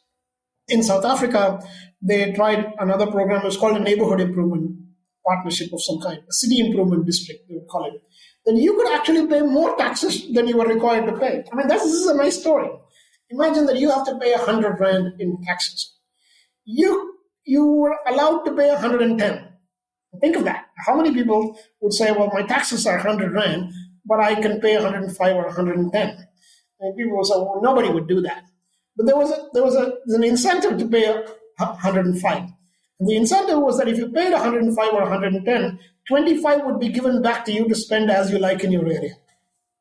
Now, think about that if enough people voted in favor of such a scheme, and there was a threshold, 60% of the people living in a locality had to sign up for this, and once they signed up, they would be obliged to pay 105, it wouldn't be voluntary anymore. And it would be binding on the other 40% who didn't sign up too. So it was quite a powerfully done thing. And that's the other thing, that council resolutions in India don't have the weight of law. Only state and central governments make law. Councils don't make law. Whereas in many other parts of the world, councils can make laws within the local realm. And we need to change that as well. But in any case, so they have this scheme. And so people started paying more taxes so that they could get control back of some of those taxes for implementing projects in their own areas. And initially, it was only the well-off neighborhoods that did that. But eventually, it did get to a point where even the poorer neighborhoods began to believe that by contributing a little bit more to the tax kitty, they would actually get outcomes for themselves that were better than what was being delivered by the government of the day. And they began to participate in such schemes too. And these are quite common in Canada, they're common in New Zealand, they're common in a few places where city improvement districts have been thought through in some way. So there are ways of building citizen participation linked to public funds that get lots of people comfortable with how money is used locally. If you think about it, if you live in a community like I do, I live in a community of about, I'm going to say 5,000 adults, right? 2,000 families, 4,000 to 5,000 adults live in this community. It is still a community that is probably run by 25 people. And you might say 25 out of 5,000 is a really small number. But these 25 people have a reasonable experience of managing money on behalf of a much larger group of people. And therefore are probably even well placed to understand the use of public funds in the local area in some way. And these are 25 people whose experience would not have existed previously when the communities were not organized like this. So in a way, I think we have to accept that details are an important part of the answer. Not everybody will be able to or willing to engage with the details, but the few who do, or the some who do, are performing a vital function in keeping alive a connection between the represented and the representative. And that connection has a multiplier effect because one of those 25 lives above me. I know I can go talk to him, even without being one of the 25. So in a way, I think this is why representative systems for money are probably more important than representative systems by themselves. That fundamentally people begin to understand the potential and the power of pooled funds by participating in these kinds of allocations. And there's no reason why we can't do that. It's not like the guys who are currently allocating money are geniuses. No, I'm very taken in by your example of how the incentives of citizens also change when they know that their money is going directly to a local body. And, if they feel that they have some control over where that is going, they might begin to care more. Though I'm a little kind of skeptical of the example you pointed out that, if you pay 105 instead of 100, we will give 25 back to you, because in any case, they should give 25 back to you. In any case, your tax money should be used efficiently. Why do you have to give a further incentive to the thieving state to, give you the services that you need? But sort of... Yeah, no, I thought about that. I actually think that in India, it would not be such a bad thing because I think local taxation is very low. It's very low. The property taxes that we pay, in Mumbai, I think it's reasonably high, but elsewhere, the property taxes are pitifully low that we don't even pay in this city. I'm going to say if you owned a house that was worth 1 crore of rupees or a building that was worth 1 crore of rupees, I don't think you would pay more than 7,000 or 8,000 rupees on average across different neighborhoods as the property tax per year on that building. If you did this in a developed country, an equivalently priced property would attract at least 10 to 20 times the taxation that it attracts here. So you would end up paying at least 1 lakh in taxes if the same property was in London. But one could argue that that's why London has a far higher level of public services as a result of it. But the broader point is that there's a trap in this as well. Politicians do not want to propose higher taxes on the public whose vote they are seeking. And this is an important thing. I think certain taxes must have regular and routine upticks. Right? You can't have a property tax base that is so low and be trapped in a system where political leaders or political representatives are unwilling to change it for fear that they would not get elected. In fact, now that there is no elected council, there's a proposal to increase the property taxes because nobody would take the heat for proposing such an increase. And administrators can be blamed for increasing taxes rather than political people having to take that heat. But I actually think that in the process, we have led ourselves down with public funds quite a bit. No, I think the broad thing here is that we can talk about the desirability of these systems in an ideal world where you actually have responsive government which uses these taxes well.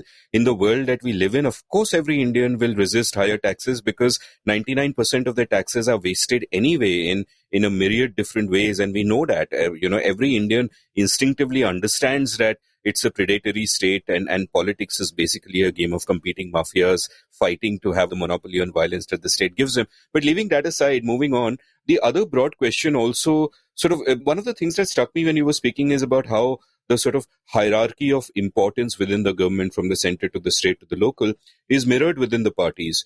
And at that point, my instinctive thought, of course, was that, okay, it's like that in India. It's not like that elsewhere. You'll have primaries in the US and all of that, and it's a little more bottom up. But I guess the way the party is organized would be driven by the way the spoils of power are organized and how governance is organized. Now we know that there is this centralizing impulse within the Indian polity and within the Indian state. There is an impulse to consolidate its power in every way possible. Now, all of these reforms that we're talking about, that more local funds should go to the local body, more the mayor should be more empowered and should have falana dhimkana terms and all of that is dependent on certain people who are in power giving up some of that power and working against their incentives, as it were. So two-part question. One is, how likely are any of these fundamental changes to happen? And the second part is that it seems that even in the absence of these fundamental changes, concerned citizens like yourself and what you're doing in Bengaluru can actually go out there and still make a difference by working hard with local government, where, like you pointed out, there are many people who want good outcomes but don't know how to get it and don't have the support from civil society.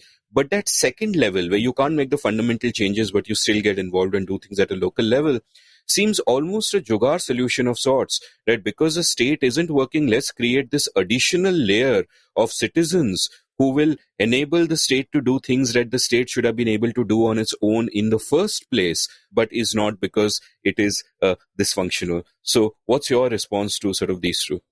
No, I don't accept that, and I'll tell you why. That even if I were to be living in a much better functioning city, I would still look to do things more than the government is already doing. So it might lead to outcomes that are even better, but I wouldn't necessarily withdraw from engaging with governance simply because I lived in a much better run city. I mean, I've lived in some reasonably well run cities, places like Seattle, for example, and I always felt inclined to work with public issues, even in places like that. But coming to your first question, there is an opportunity that is emerging because the political class's preference for punting is now catching up to them. So you have to look at the history of what they did in response to urban migration and in response also to non-uniform population growth in states. So you have to remember that the southern states stabilized their population at least 2 to 3 decades earlier than the northern states.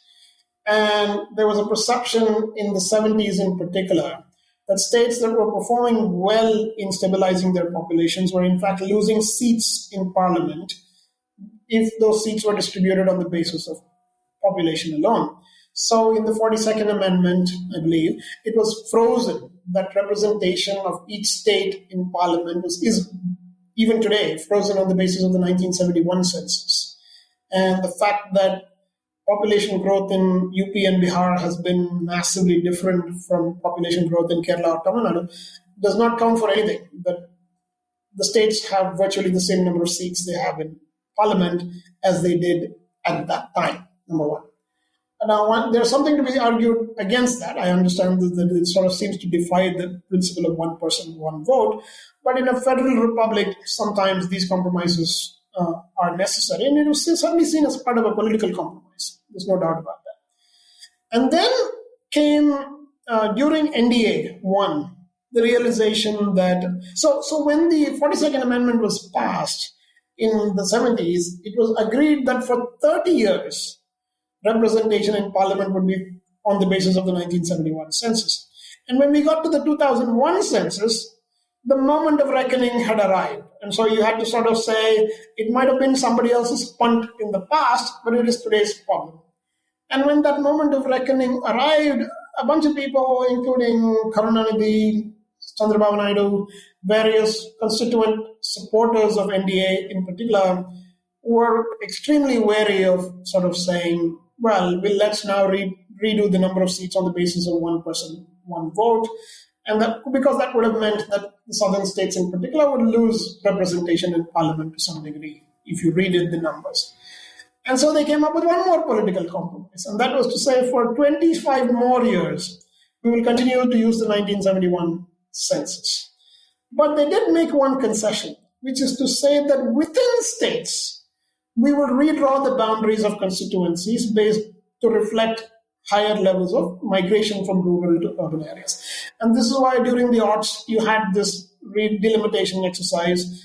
Whichever part of the country you lived in went through a delimitation of both parliamentary and state constituencies, but nonetheless keeping the overall numbers of those constituencies within a state the same as before.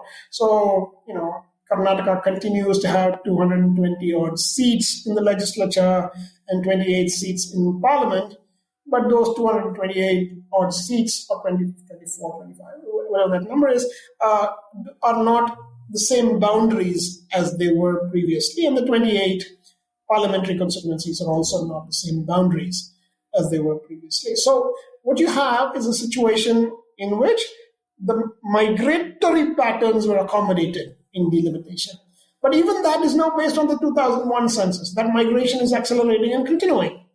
But you don't have further delimitation. And this is why I argued for a delimitation again. Once you accepted the principle that inside a state, delimitation is permissible, there's no reason not to do it after every census. But the way it's set up is, we'll look at it again in 2026. That doesn't make any sense. If it was worth looking at in 2003, it was surely worth looking at in 2012 and in 2022 without waiting for 2026. I actually believe that internal delimitation within the state should continue to happen after every census. If you did that, the constituencies would be more accurately reflective of trends in migration. So now we're coming to 2026. It's only 5-6 years away. So you're going to come to a second moment of reckoning. And here and there, those who talk about federalism will already be referring to that. You may have seen that as well, that essentially people are concerned that even this time there cannot be any loss of representation in the national government compared to what they already have. And I actually think that if the federal argument were to pick up, one could imagine very many different ways of imagining the national government too. Because, in larger structures, it's not necessarily true that you have to sort of construct them in only one way. If you look at the European Union, for example, the European Union has a rotating presidency. It doesn't seem to have done very much harm to the notion of a union. So one could argue that we are in some ways able to see and learn from other people's experiences. Many countries now have primary elections. Many countries have non-party primaries as well. So in a way, there is the unfortunate part in India is that because of the English language, we are more familiar with systems of government in the UK and the US. But among the developed countries of the world, these are the two worst examples that you could be following. That, in fact, representative democracy is far deeper in the European Union, far deeper even in a Korea or a New Zealand or in Australia than in the UK or in the US. The US, in fact, has a system of government in which the loser of the popular vote has a consistently high expectation of becoming the president anyway. Right? It's a bizarre system that you can lose the popular vote by 3 million people and still become the president. The Republican Party has won the popular vote only once in the last 20 years. But they still see themselves as an equal contender with the Democrats for the office of the president. So the sad part is that the US and the UK are really poor examples. But because virtually all the news that we get in India from abroad tends to be from these two countries, we don't imagine systems of government that are very different. The South Africans, for example, they had their first election only in the 90s, right? But from the very outset, they had proportionate representation. Proportionate representation has made each vote count a lot more than the first past the post system that we have. But the first past the post system is what the UK and the US use, which very few other significant democracies use. Even in the UK, members of the European Parliament were not elected on a first past the post system, they were elected on proportional basis. So broadly, there are other systems of representative government that are proven to be better. So there's no reason why we can't be learning from those systems instead.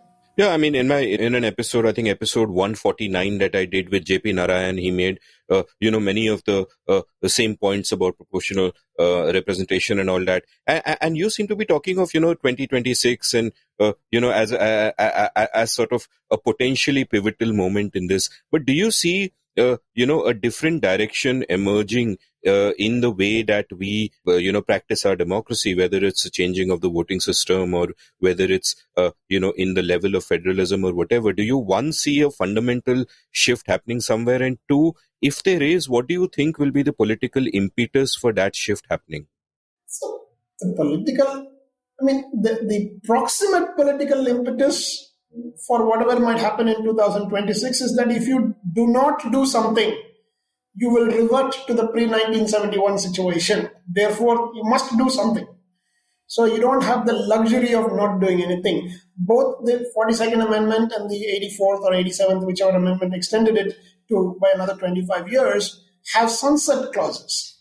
So the sunsetting of those amendments would put you in a pre-1971 situation, which would require delimitation on the basis of the most recent census and apportionment of seats on that basis, which I'm certain would be highly unacceptable to parties across low population growth states. And today, the difference between the low population growth states and the high population growth states is quite stark, even more so than it was in the 70s or the 90s. Today, if you read it, the vote on the basis of population within states, it's quite likely that Karnataka will lose 3 or 4 seats, Tamil Nadu will lose 5 or 6 seats, Kerala will lose 2 or 3 seats. You would get an across-the-board loss of 15 seats in the national parliament in South India.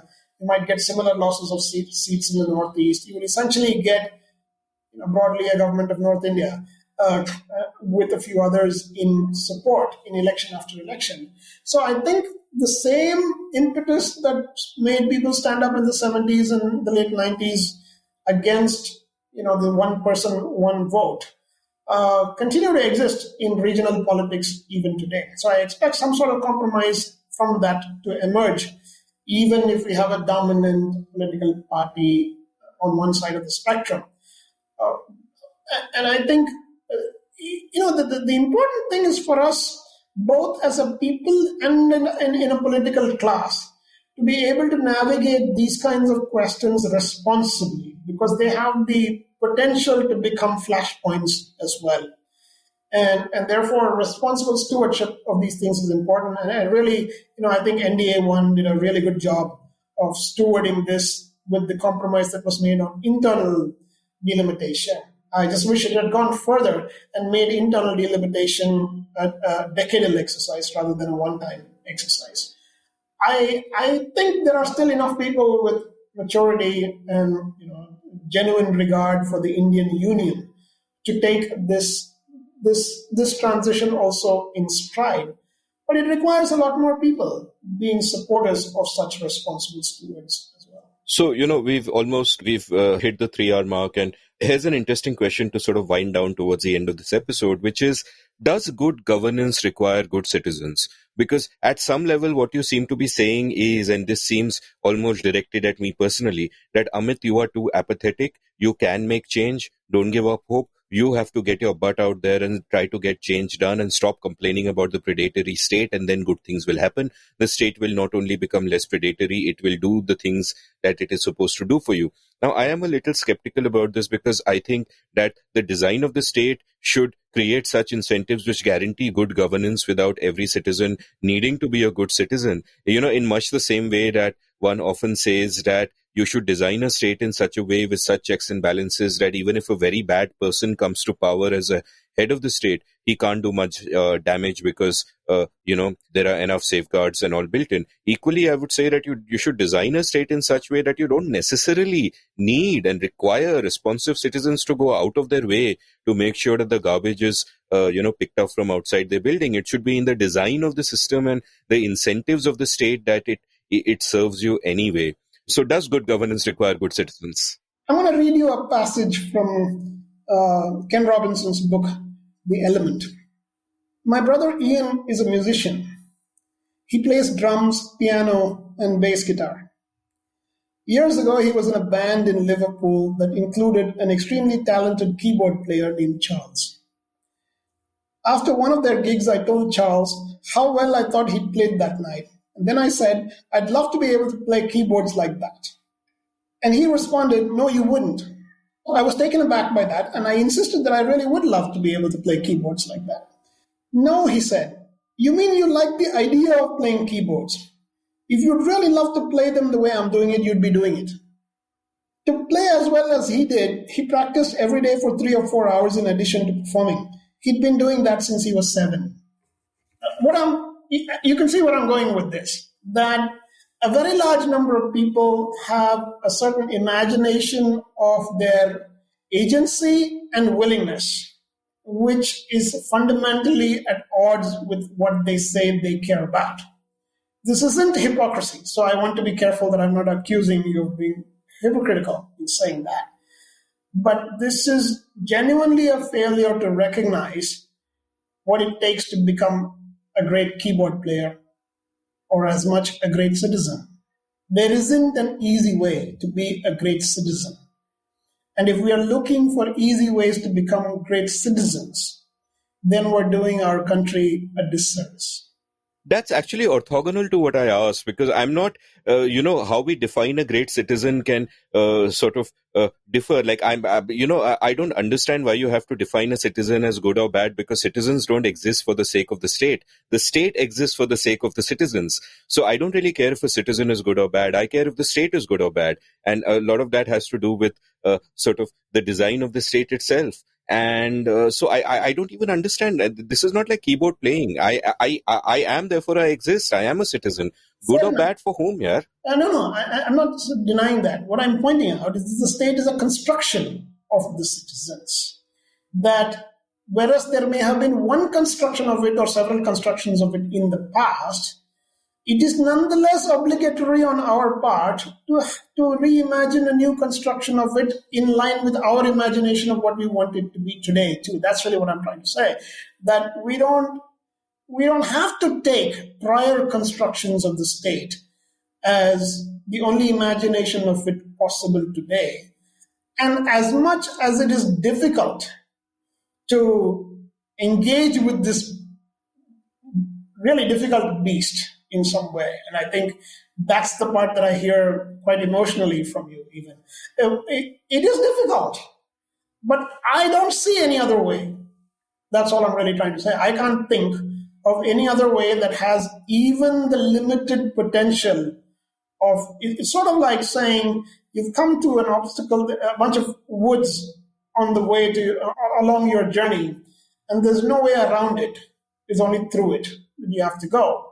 And it's certainly true that going through it isn't easy, but I don't think there's any path around it. No, I just want to say that I would love it if 100% of my listeners are in 100% agreement with you and they engage with the state and all of that. I myself am inspired by a lot of what you say. The one thing that I'm trying to point out is, though I'm getting a little meta and I'm saying that the locus of the problem is not the citizens' engagement with the state. It is a design of the state which is also at the same time a disincentive on the citizen engaging with it, which is not therefore a reason for me to give up. It is a reason for, I think, deeper thinking and not imagine that just engagement alone is the solution, which I don't believe it is. I think if, as much as we engage, and it's obviously a simultaneous process, as much as we engage to get the state to be responsive in the ways that it can actually be responsive to us, I think we also need to think about the broader root causes of the problem and kind of take that seriously and kind of in whatever way we can keep that discourse going. I think we're saying the same thing to each other. This word alone wasn't added by me. Right? I also did not contend that engagement alone is the answer. I think you're certainly right in pointing out that more than engagement is needed. I look at engagement as necessary but not sufficient. So in a way, so I say, look, if it's necessary but not sufficient, let's set about doing the necessary part. And perhaps the sufficient things will also emerge along the way. And maybe I'm just not bright enough to have thought about what the sufficient parts also are. But I remember something that I said to you the last time we had such a long conversation, which was that I see myself as an inheritor of other people's struggles for a progressive society. That I would not say that someone like Gokhale failed because he did not live to see independence. I wouldn't say that somebody like Jayaprakash Narayan failed because the reimagination of land reform that he advocated didn't happen fully. I think each of us in our lives has a purpose and has a role to play in this larger imagination of the life of the country. And we have to be comfortable with the idea that we're contributing to it. And I've said this to you too. I think your podcast is an important contribution to these conversations. I heard Arvind say a few weeks ago on your show that you haven't really arrived as a public intellectual until you're on Amit show. Anyway, I sent you my thoughts about that separately. But in any event, I think programs like this are an important part of that journey as well. And I think one could say at a much smaller level, is this enough? No. Is this necessary? Yes. I think it's necessary. These are such wise words that I'll happily let you have the last word here. Ashwin, thanks so much for being so generous with your time and insights. I really appreciate you coming on the show. Okay. I have to say that I really enjoyed this conversation. I was a little bit at the beginning unsure how much of a conversation about urbanization alone we could have for a long period. I think by and large, I've tended to do the longer episodes on your program too. Even the last one was quite long. And I can see now we're above the 3-hour marks. You should take some liberties to cut out certain things.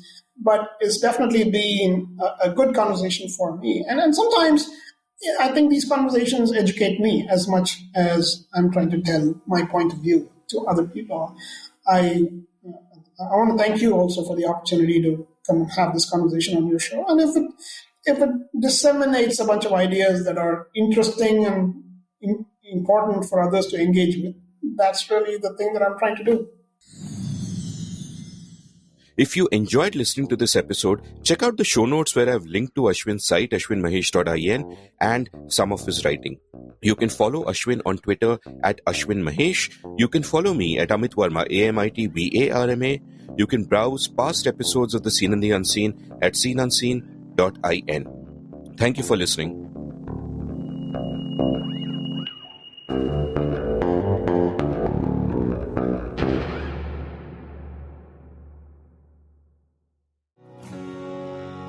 Did you enjoy this episode of The Seen and the Unseen? If so, would you like to support the production of the show? You can go over to seenunseen.in/support and contribute any amount you like to keep this podcast alive and kicking. Thank you.